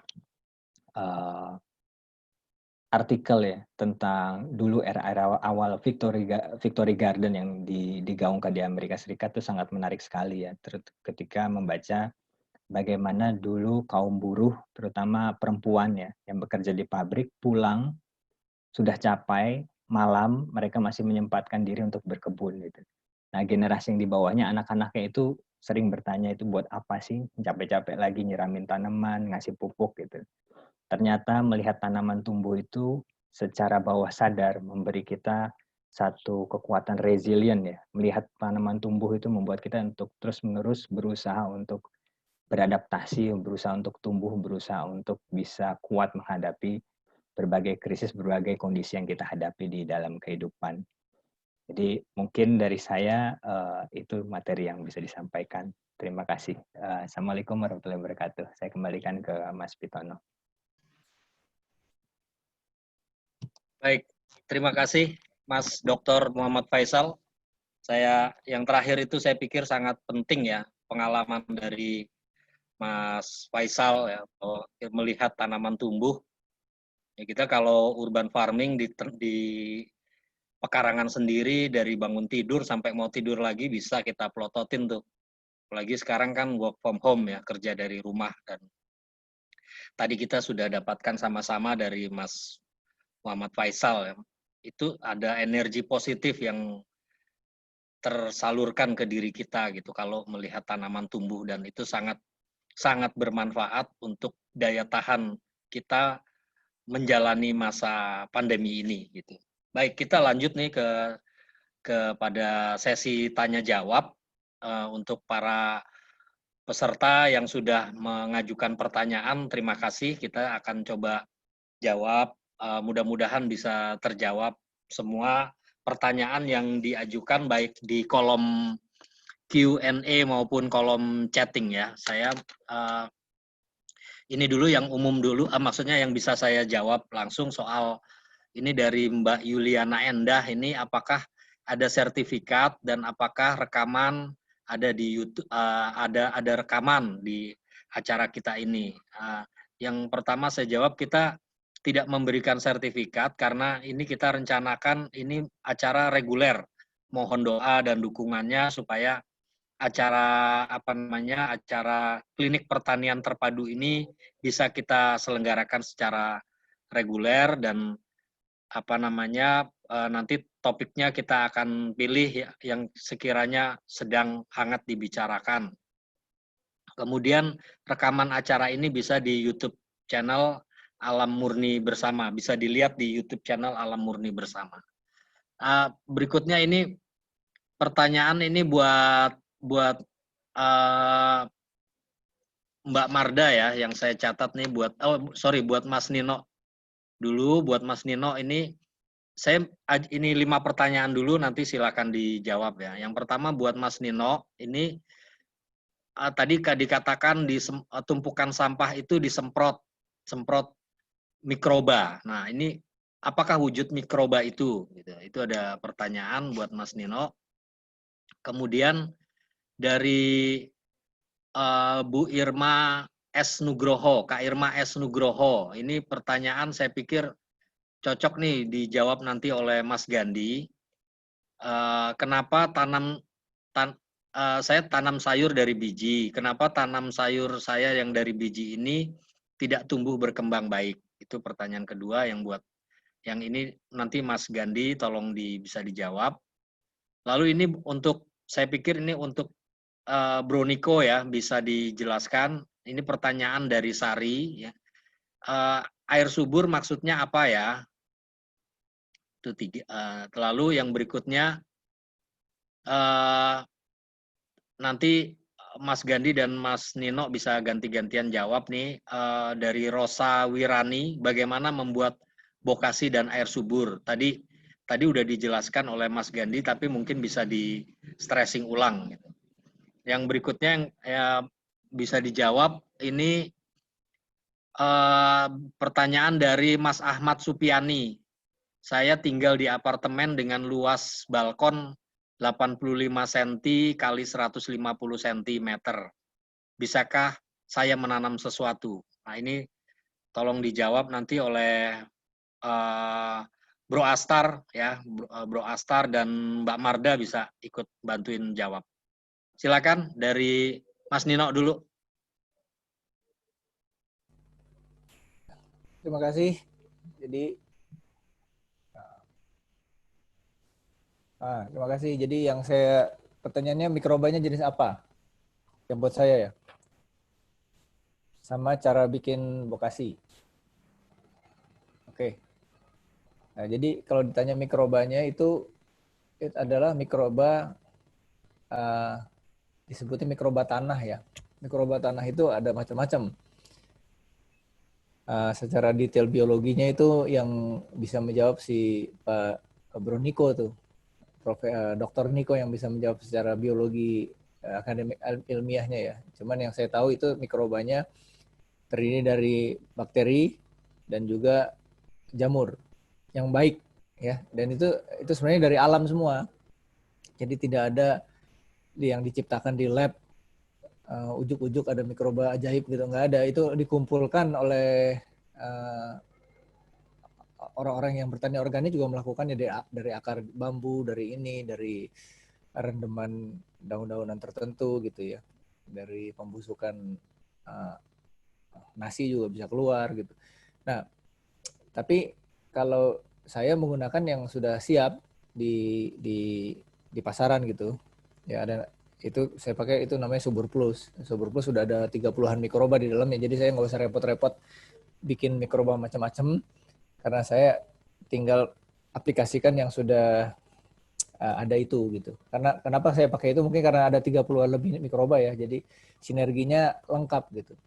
Lengkap dan juga ada mikroba lokal. Kayak mungkin karena saya mengumpulkan sampah-sampah dari kebun saya, pasti ada mikroba lokal yang ada di situ gitu kan. Nah, itu juga dengan adanya tambahan mikroba yang dari luar biasanya diperkuat, biasanya mikroba baik yang lokal ini akan juga ikut menguat gitu. Nah, itu mikrobanya itulah ya. Di pasaran banyak macam-macam merek ini, teman yang saya pakai si Subur Plus ya, karena dia lengkap ininya, ada banyak mikrobanya. Itu untuk jenis mikrobanya. Lalu cara bikin bokasi, nah bokasi ini nanti detailnya Mas Gandhi juga tadi udah cerita sekilas. Cuman bokasi ini kan kita unsur hara makro itu kan ada NPK, nitrogen, fosfor, sama kalium atau K-nya atau potasium ya. Nah, jadi kalau ditanya bokasi pakai apa caranya, nah kita bokasi itu bedanya sama kompos, itu biasanya kompos dibiarin aja begitu gitu kan, dibiarin aja di sampah organik dibiarin saja, ditunggu penguraiannya dengan sendirinya gitu. Kalau kita dengan bokasi ini kita bisa desain, kalau tanamannya perlu nitrogen yang banyak, berarti bahan bokasinya kita nitrogen itu daun-daunan asalnya. Jadi daun jadi daun lagi. Jadi daun-daunan yang kita fermentasi itu jadi sumber nitrogen. Lagi fosfor itu dari buah-buahan dan bunga. Nah, pohon pisang itu fosfor banyak, buah-buahan busuk semua itu fosfor yang berwarna-berwarna biasanya itu fosfor. Nah, kalau kita fermentasikan dengan mikroba itu tadi jadi bokasi yang mengandung P. Lalu kalium itu batang dan akar, batang, ranting, kering itu K. Jadi dia untuk menguatkan batang. Jadi contohnya gini, kalau mau nanam bunga atau buah ya dia perlu banyak fosfor. Kalau menanam sesuatu yang banyak daun, dia perlu N gitu kan. Kalau dia perlu batangnya dan akar yang kuat, dia perlu K. Nah, bokasi itu kita bisa desain seperti tadi Miko sudah jawab di chat ya. Kita bisa desain mau nanam apa, bahannya kita sesuaikan dengan apa yang mau kita tanam gitu. Nah, dengan di fermentasi dengan mikroba yang tepat gitu. Jadi saya rasa, nah kalau bikinnya macam-macam, itu biasanya di layer kayak lapis, kayak nanti Mas Gandhi udah cerita dibikin lapisan gitu ya. Ini yang nitrogen daun, lalu disemprot, lalu dilapis kayak bikin lapis legit gitu ya, lalu P-nya buah-buahan apa disemprot lagi, terus K-nya bahan dari K disemprot lagi, terus itu anaerob dibikin 30 hari, biasanya ditutup proses anaerob fermentasinya 30 hari. Saya rasa itu, dan saya mau ngomong apa tadi ya? Oh ya, itu biasanya kita juga campur abu ya. Abu karena abu itu ada unsur hara mikronya, trace elements ya, yang itu unsur hara mikro karena abu itu kan dibakar, yang lainnya hilang, tinggal sisanya tuh yang mikro elemen yang sisa, mineral-mineral yang sisa itu ada di abu. Nah, abunya kita campurkan kayak boron apa, ada magnesium apa semua. Saya nggak begitu hafal, teman, mikronya tuh di abu tuh ada. Jadi abu kita campurkan seperti menggarami masakan lah, untuk bokasinya punya unsur hara mikro. Kira-kira itu dari saya, Bro Pitano. Terima kasih Mas Nino. Mas Gandhi bisa langsung menambahkan tentang apa sih air subur tuh, kemudian bagaimana membuat bokasi dan air subur, mungkin bisa di stressing lagi. Silakan Mas Gandhi. Baik, air subur adalah hasil dari memperbanyak biang subur plus. Subur plus itu adalah biangnya dari air subur, intinya seperti itu. Atau pengembangan mikroba yang ada di subur plus dengan penambahan macam-macam. Seperti air kelapa. Air kelapa ini digunakan minimum 50% dari keseluruhan. Lalu ada tambahan, yaitu limbah ikan. Yang terbaik adalah limbah ikan usus ikan, itu yang terbaik. Tapi kalau tidak ada limbah ikan, bisa digunakan ikan segar. Selanjutnya bisa ditambahkan lagi air dasar kolam. Tetapi sampai sekarang kami hanya menggunakan air limbah dari urin hewan. Selanjutnya harus ada di dalam membuat air subur adalah gula pasir. Nah, gula pasir ini nanti untuk pakan si mikroba untuk berkembang biak, dan ikan ada asam aminonya dan lain sebagainya. Mungkin nanti akan dijelaskan lebih detail oleh Mas Niko. Selanjutnya untuk bokasi, tadi sudah saya jelaskan secara garis besar, hanya memfermentasi dengan setiap ketebalan seperti tadi diutarakan Mas Nino juga, seperti membuat roti lapis, setiap ketebalan 15 cm itu disemprot dengan air subur yang sudah dilarutkan air 20 kali. Jadi tidak air subur saja, harus dilarutkan dulu dengan air. Karena bisa sih menggunakan air subur, tetapi nanti akan jatuh cost-nya terlalu mahal. Dengan dilarutkan 10-20 kali itu sudah cukup. Dilarutkan, lalu disemprot. Disemprotnya pun hanya tipis merata, tidak perlu semuanya sampai basah.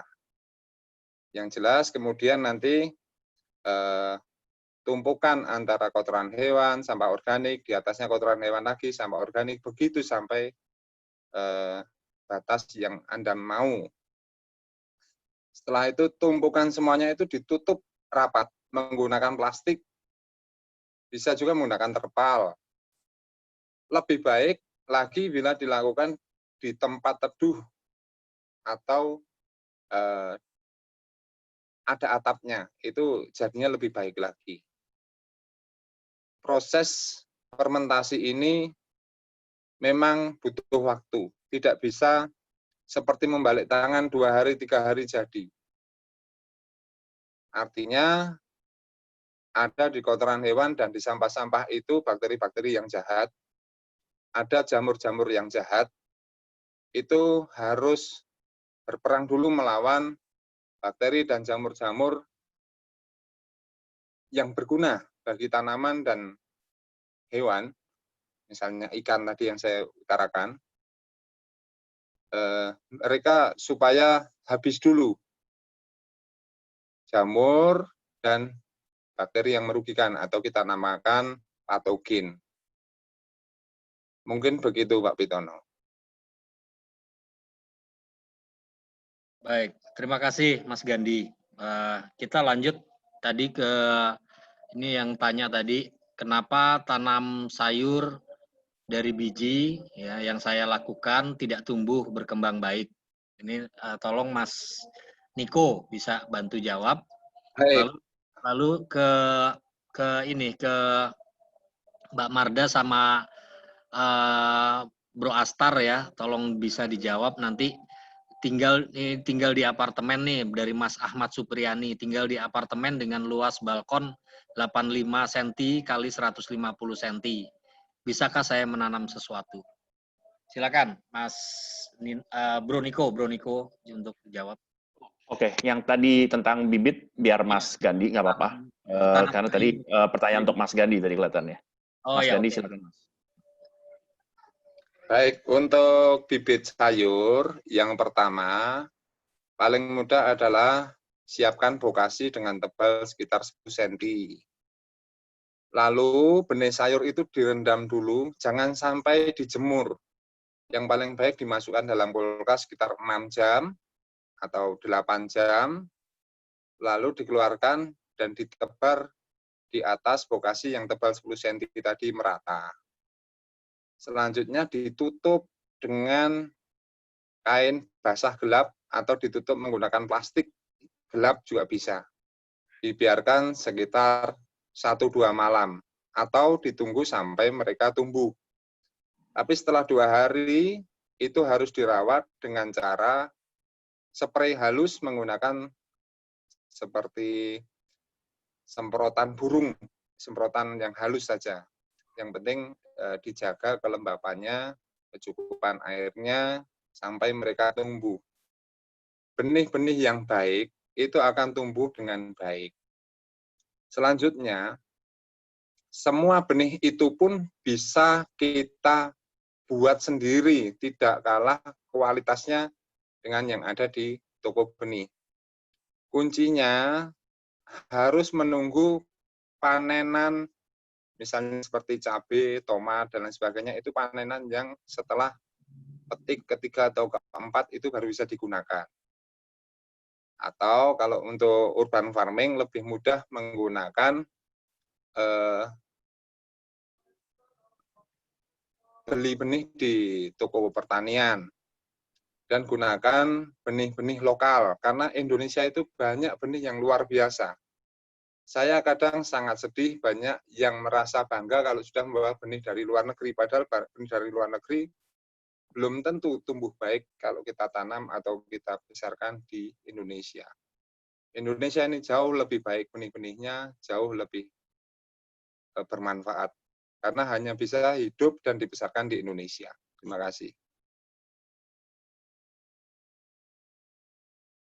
Terima kasih Mas Gandhi. Kita langsung ke Mbak Marda ya, sama Bro Astar. Silakan Mbak Marda dulu.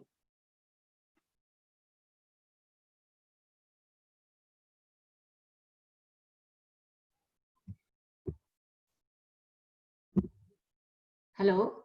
Ya. Ya. Ini saya pertanyaan yang apartemen ya Pak ya? Iya, dia ada ini luasnya 85 cm kali 150 cm. Kira-kira bisa nggak saya menanam sesuatu? Bisa banget ya. Semua itu bisa dilakukan apa aja sih menanam di luas itu. Karena kan kita pasti memakai media tanam, pasti kan kalau di atas itu kan pasti kan kita menggunakan pot atau polybag atau planter bag ya. Jadi itu bisa banget dilakukan menanam untuk sayuran sih menurut saya ya. Yang kalau saya sih di teras-teras saya tanam kayak yang gampang-gampang aja, yang gampang dipanen juga, kayak seperti kangkung atau bayam seperti itu. Atau cabai sih ada juga gitu. Seperti itu aja kalau saya, masih belum yang terlalu sulit. Yang buat saya kalau sulit saya belum saya lakukan. Itu aja sih dari saya. Baik, terima kasih Mbak Marda. Bro Astar mau menambahkan, silakan.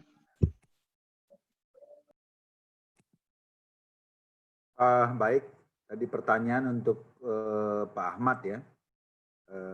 Luasan 85 cm, 1,5 meter. Saya sebetulnya udah jawab di chat itu, artinya pilihannya apakah sayuran, ataukah buah-buahan, ataukah bunga. Yang paling penting adalah ada tanah yang subur, itu ilmu dari Mas Gandhi itu dan Bro Niko itu. Ada air dan ada matahari, sinar matahari. Nah, ketiga ini ada, buat saya lahan 85 cm kali 150 itu banyak bisa kita tanam. Kalau tadi Mbak Marda menyatakan sayur-sayuran gitu. Pak Ahmad bisa mulai dari, yang menarik adalah ketika kita mulai dari bibit. Misalnya contohnya seperti Mbak Marda bilang tadi, cabai rawit gitu ya. Selama kita punya media tanam yang baik, ada air, ada matahari, pasti tumbuh Pak. Nah saya juga bisa share ke Pak Ahmad, misalnya kalau bunga, adenium, anthurium sekalipun, anthurium itu malah tidak perlu matahari langsung Pak. Jadi maksud saya, dan ya dari mulai anakan aja kecil, itu dengan luasan itu disusun bertingkat berjenjang itu banyak sekali Pak. Jadi yang penting seperti tadi sharing saya itu ada tanah, ada air, ada matahari. Kita bisa tanam apa aja. Mungkin itu dari saya Bro Pitono. Terima kasih Bro Astar. Ya, kita lanjut nih dari Kak Dedi, Pak Dedi Hudiadi. Ini saya tertarik untuk pakan ikan tanpa pelet. Mohon infonya. Nah, tadi ini yang cerita soal ikan kan Bro Astar nih, nanti tolong dijawab. Kemudian ini buat Mbak Marda lagi nih. Ini pertanyaannya buat Ibu Marda Wibowo. Apakah ini dari Mbak Titik Pancoro? Apakah waktu awal mencoba berkebun langsung berhasil atau melalui tahap kegagalan? Karena saya juga baru memulai dan kadang gagal di tahap semai dan juga kadang hasil kurang baik. Mohon kiat untuk tetap tekun sampai dengan berhasil. Silakan langsung dijawab Bro Astar nih soal memberi pakan ikan tanpa pelet ya. Lalu lanjut nanti ke Mbak Marda. Ya, makasih Bro Pitono. Ya, untuk pertanyaan itu, ini saya sharing apa yang saya sudah lakukan. Jadi waktu itu 15-16 Januari itu tanggal 15-nya kita ada di Sleman, dan waktu itu Mas Gandhi dan Bro Niko bawa kita ke satu lokasi yang menanam ikan nila. Waktu saya lihat ada di satu kolam pembesaran, saya baru pertama kali melihat ada yang berani menabur benih sekecil itu langsung di alam gitu, artinya langsung di kolam. Nah, ketika saya tanyakan bahwa sudah ada conditioning di situ. Lahan itu setelah dikeringkan diberi bokasi, setelah diberi bokasi kemudian itu aplikasi air subur. Ya tadi yang kita bicara tentang di situ ada bakteri baik yang kemudian membuat lingkungan ataupun environment sehingga memungkinkan tanam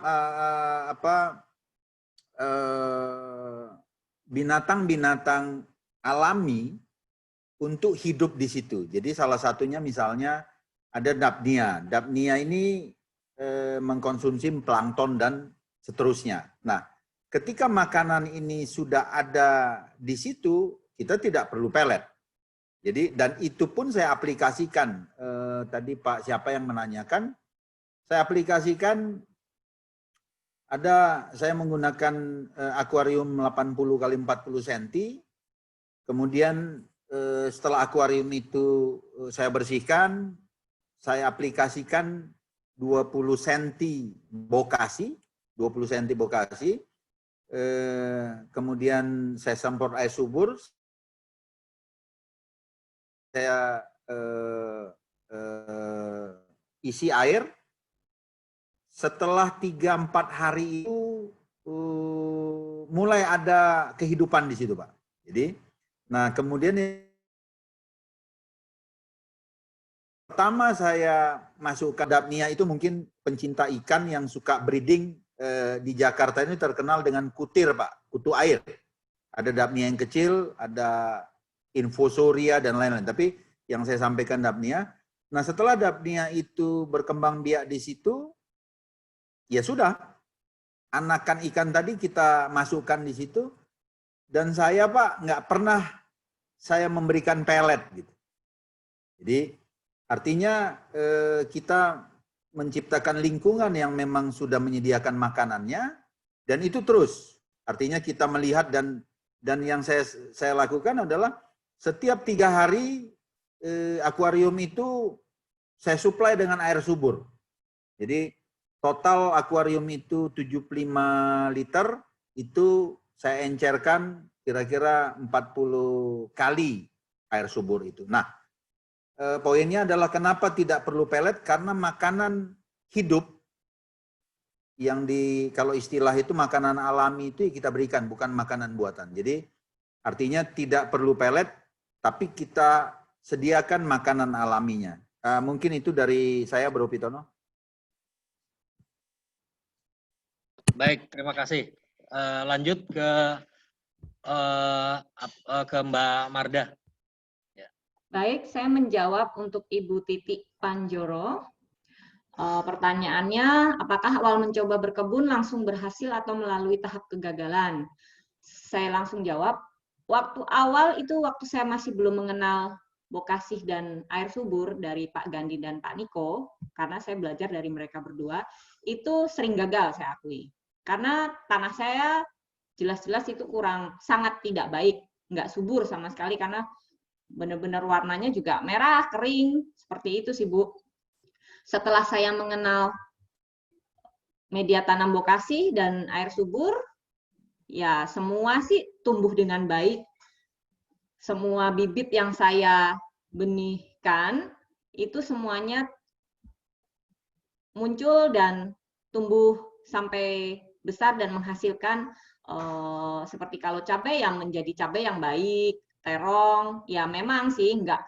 Waktu awal-awal memakai bokasih kan saya juga masih yang bertanya-tanya, bakal bagus nggak ya? Jadi hanya dari saya aja yang harus rutin sih ke kebun. Sampai pernah saya lakukan waktu menanam cabai itu kan awal-awal itu kan saya sering tanya ke Pak Gandhi, Pak, ini di daun-daun kok banyak apa itu kutu putih-putih gitu. Itu tuh sampai saking saya senengnya sama cabai, nanam cabai supaya saya mendapatkan hasil yang baik, itu tuh sampai setiap sore itu tuh saya ngelapin daun semua pohon cabai saya. Dan pohon cabai saya itu waktu itu ada 20 biji. Jadi tiap sore tuh. Jadi sampai dibilang sama Mbak yang di rumah, dibilang, Ibu tiap hari bawa tisu itu ngapain sih? Itu ngelapin ngelapin daun-daun cabai supaya bersih dari hama gitu. Lalu kiat untuk tetap tekun yaitu sih Bu, menurut saya dari diri kita, harus muncul dari diri kita sendiri. Kalau saya sering banget melihat membuka Pinterest atau Instagram, di Instagram itu kan banyak sekali yang bertanam, bercocok tanam gitu kan. Ya saya nggak tahu ya mereka itu menggunakan bokasih atau air subur atau tidaknya kan saya nggak tahu. Yang penting saya tuh ngeliatin yang hijau-hijau yang subur-subur seperti itu, membuat saya tuh semakin termotivasi, semakin pengen seperti itu, pengen yang punya yang lebih bagus dari itu. Nah kadang kalau di Pinterest itu kan cantik-cantik tuh Bu, menggunakan media tanam itu ya ban aja di tengah-tengahnya yang bolong dikasih tanah, terus bannya dicat, diiniin, itu warna-warni jadi bagus banget. Terus kadang-kadang botol minuman, air mineral, itu pun bisa digunakan. Sampai saya pun mengumpulkan botol-botol air mineral itu tuh untuk membuat pagar supaya tanah-tanah bokasihnya itu nggak lari kemana-mana. Jadi semua tanaman saya itu jadi saya pagerin tanahnya, sekarang udah lumayan rapih. Itu jadi pas saat disiram air subur pun juga semuanya jadi kena semua tuh gitu. Jadi benar-benar jadi membuat kita semakin senang sih Bu. Asal dari diri kitanya memang serius sama fokus, menurut saya sih, apalagi kalau sampai mendapatkan hasil ya, seperti yang saya tadi katakan di awal pengalaman saya itu, hasil dari saya menanam itu sampai bisa dinikmati tetangga dan sampai ada yang antri minta pepaya, pisang, itu pun akhirnya membuat saya semakin senang banget gitu, semakin mencintailah itu berkebun gitu loh. Karena apa? Ternyata nggak hanya saya yang bisa menikmati hasil tersebut, dan ternyata hasil dari saya berkebun itu tuh bisa membuat banyak orang bahagia juga, bisa merasakan apa namanya, pepaya California yang manisnya luar biasa seperti itu. Itu aja sih dari saya, Pak. Terima kasih Bro Astar dan Mbak Marda. Nah, kita masih punya waktu sekitar 15 menit nih. Saya lanjut ya. Ini dari Bung Rocky Hatibi, ini untuk Dr. Niko. Pertanyaannya, salah satu sampah yang sering ada di rumah adalah kertas. Dari buku pelajaran, koran, surat menyurat, dan sebagainya. Nah, ini bisa kita manfaatkan untuk pupuk atau tidak? Itu untuk Bro Dr. Niko. Lalu saya lanjut dulu. Ini nanti bisa dijawab juga. Tolong dijawab juga untuk Dr. Niko. Pertanyaan dari HB Haryanto. Dan saya pikir ini agak mirip-mirip juga dengan pertanyaan dari Mas Juli Nugroho ya. Saat ini berkembang urban farming dengan hidroponik, ya, urban farming dengan hidroponik, di mana menggunakan AB mix. Selain itu ada sebagian urban farming menggunakan POC atau pupuk organik cair.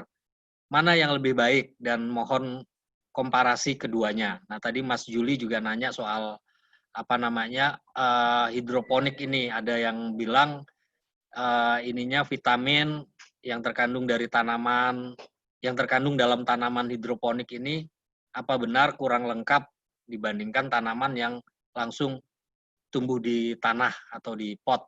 Nah, ini silahkan Bro Dr. Niko untuk menjawab dua pertanyaan ini ya, soal sampah kertas dan juga komparasi hidroponik dan pupuk organik cair dengan yang kita diskusikan sore ini.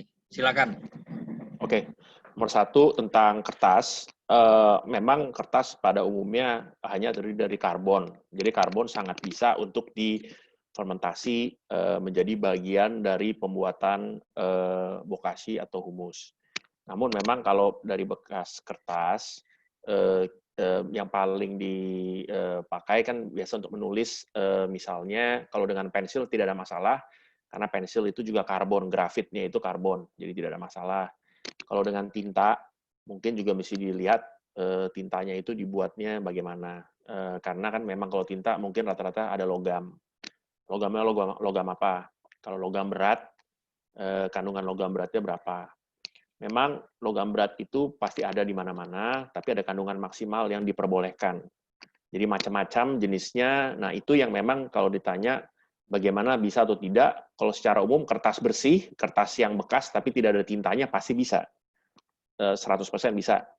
Namun kalau ada cetakan tinta segala, ya kita harus juga aware, jadi cukup paham dan sadar bahwa oke, ini ada ini, tapi kalau dia misalnya ada kandungan sedikit tapi bisa dilarutkan, dalam arti misalnya dengan yang bahan-bahan lain yang sangat besar sehingga itu menjadi kandungan sangat kecil, itu menjadi kandungan yang insignifikan. Jadi jumlahnya kecil dan pun kalau ada itu sangat bisa ditoleransi oleh tanaman dan lain-lain.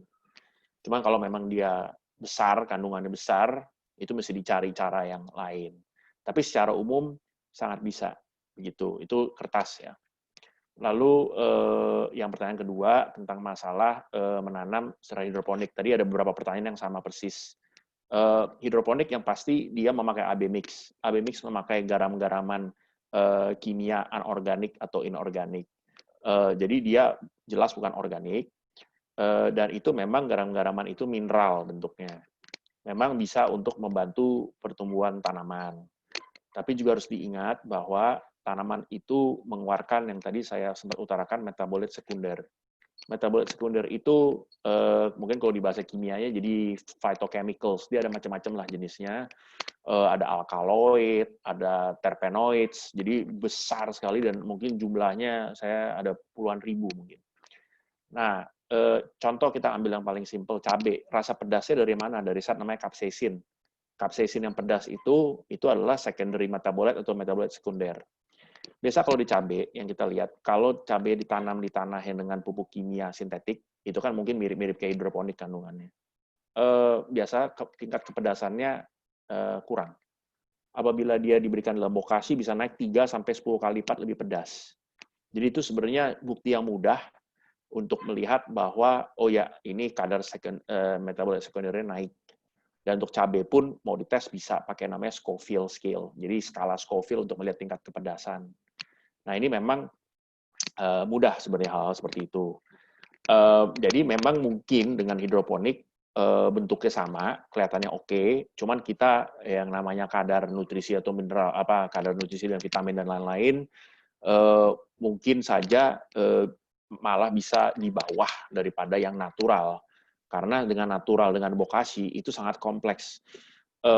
Misalnya, unsur-unsur pemberian makanan nutrisi tanaman tersebut tidak hanya datang dari garam-garaman kimia atau zat-zat yang tidak hidup, tapi banyak dari makhluk hidup.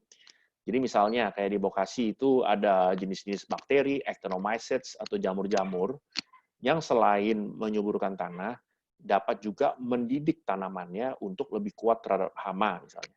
Nah, zat-zat yang bisa melawan hama itu adalah metabolit sekunder, yang dimana apabila dia lebih tinggi kandungannya, tentunya tanamannya juga biasa bernutrisi lebih tinggi. Perlu diingat, tanaman adalah makhluk yang tidak punya kaki. Jadi dia kalau diserang hama, tidak bisa kabur. Kalau kita diserang sama lebah, kita bisa lari, bisa nyelam ke dalam air gitu. Kalau tanaman tidak bisa, jadi dia hanya bisa punya pilihan untuk melawan dengan kekebalan tubuhnya.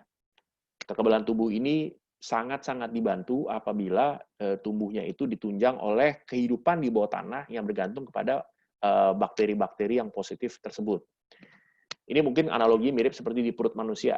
Tanah seperti perut manusia, yang dimana di perut manusia juga ada bakteri. Kalau bakterinya masuk salah, kita food poisoning. Kita langsung diare dan sakit dan demam sampai sepsis, keracunan darah kadang-kadang.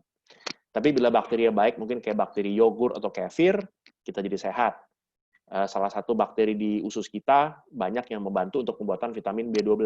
Apabila di usus halus kita ada yang terjadi luka atau harus dipotong karena operasi, maka bakteri tersebut tidak bisa tumbuh di usus dan tidak bisa produksi vitamin B12 misalnya. Nah, jadi analoginya tanah yang subur, yang baik, seperti perut manusia yang baik, penuh dengan bakteri yang baik. Akar tanaman mungkin juga seperti usus yang bantu menyerap unsur-unsur yang baik tersebut. Jadi semoga dari sini mungkin bisa terlihat perbedaannya. Dan kalau dengan hidroponik, artinya karena tidak ada tanah, tidak ada bakteri yang benar yang tumbuh di situ, maka tanaman sama sekali tidak ada support system daripada bakteri yang akan membantu memperkuat si tanaman. Karena memang kalau hidroponik, malah biasa airnya disterilisasi dengan ozon dan lain-lain. Dan biasanya sama sekali tidak mau ada pertumbuhan makhluk hidup lainnya di situ. Demikian dari saya penjelasannya. Terima kasih. Kita sudah di penghujung acara. Beberapa hal saya mau sampaikan. Mohon para partisipan berkenan mengisi daftar hadir. Dari situ kita bisa nanti menyampaikan info-info yang relevan dengan topik yang kita angkat ini. Saya melihat tidak semua pertanyaan bisa kami jawab karena keterbatasan waktu. Yang kedua, kami juga mengundang partisipan untuk bergabung di grup Facebook Subur Plus. Ini pertanyaan-pertanyaan yang masih belum bisa kami jawab, itu nanti bisa kita diskusikan, kita bahas lebih lanjut. Sementara klinik pertanian terpadu ini ajang untuk tatap muka langsung dengan para narasumber yang nanti kami mudah-mudahan bisa reguler kami hadirkan. Baik, kita sampai di penghujung acara. Saya meminta kesediaan para panelis untuk memberikan closing statement, kira-kira 1 menit tiap-tiap panelis. Saya ingin mulai dari Mas Dr. Muhammad Faisal. Silakan untuk menyampaikan closing statement. Ya, kalau dari saya, mungkin kalau kita belajar dari alam, alam selama ini merupakan guru yang terbaik kalau kita temukan dalam banyak filosofi kearifan lokal kita, baik dari Sumatera, dari Sunda, maupun dari Jawa, pasti ada filosofi tentang menjadikan guru sebagai alam, sebagai alam sebagai guru.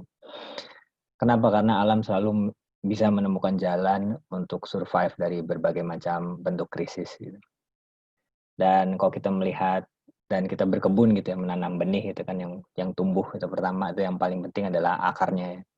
Baru habis itu dia tumbuh secara vertikal ke atas gitu. Jadi proses kembali ke akar ini bermula bisa jadi dari berkebun, nanti bisa berlanjut ke tadi Mas Gandhi bilang kita merestorasi lagi lingkungan hidup, merestorasi lagi alam, dan kita membuat Indonesia jaya kembali karena kesuburan tanah dan lingkungannya. Itu mungkin dari saya. Terima kasih, Mas Dr. Muhammad Faisal. Selanjutnya closing statement dari Mas Gandhi. Silakan, Mas Gandhi.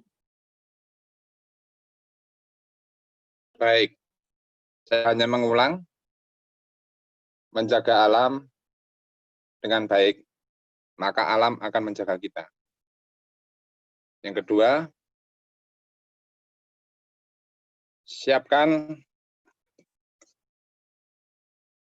makan yang sehat, mohon maaf, tanam dengan tujuan pangan sehat. Yang ketiga, menjaga ekosistem, atau kita mari menjadi petani atau penjaga ekosistem tanah dan air negara Republik Indonesia. Terima kasih. Ya, terima kasih, Mas Gandhi. Berikutnya closing statement dari Bro Astar. Silakan.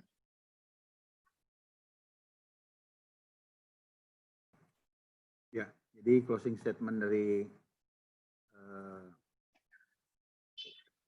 saya adalah alam tidak pernah terburu-buru, namun semuanya bisa tercapai. Nah,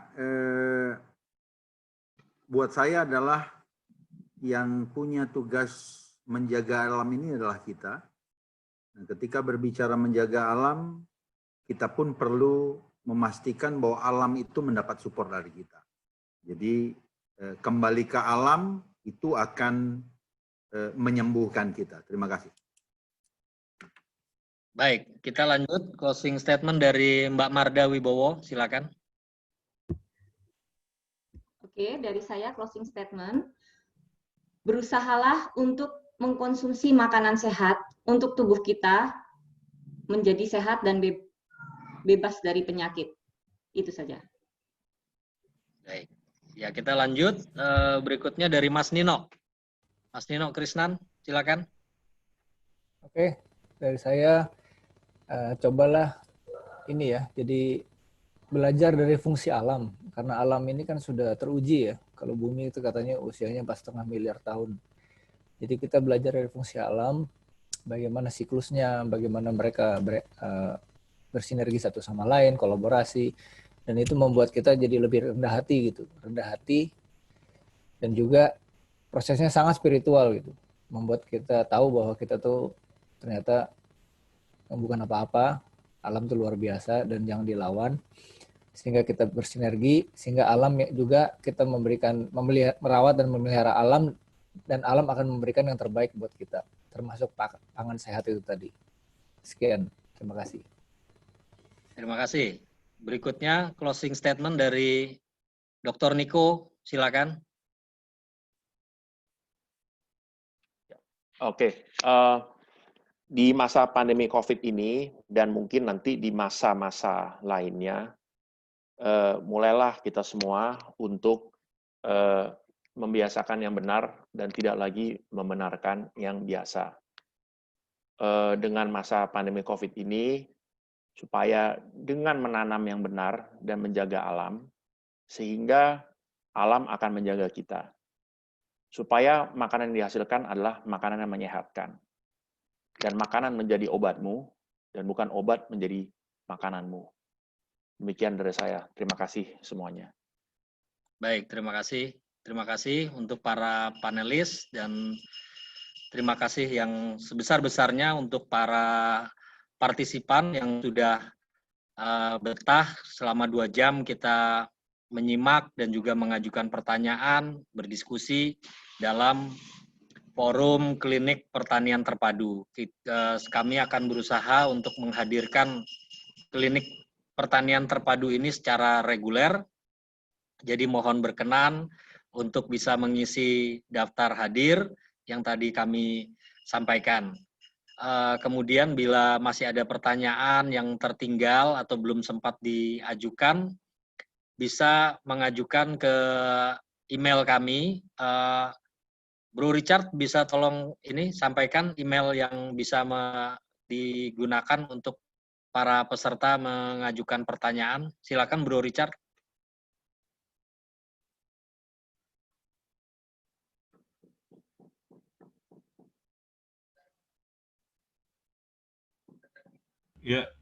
Ya, Bang Pit, tadi saya ada tulis di chat untuk semua itu alamat email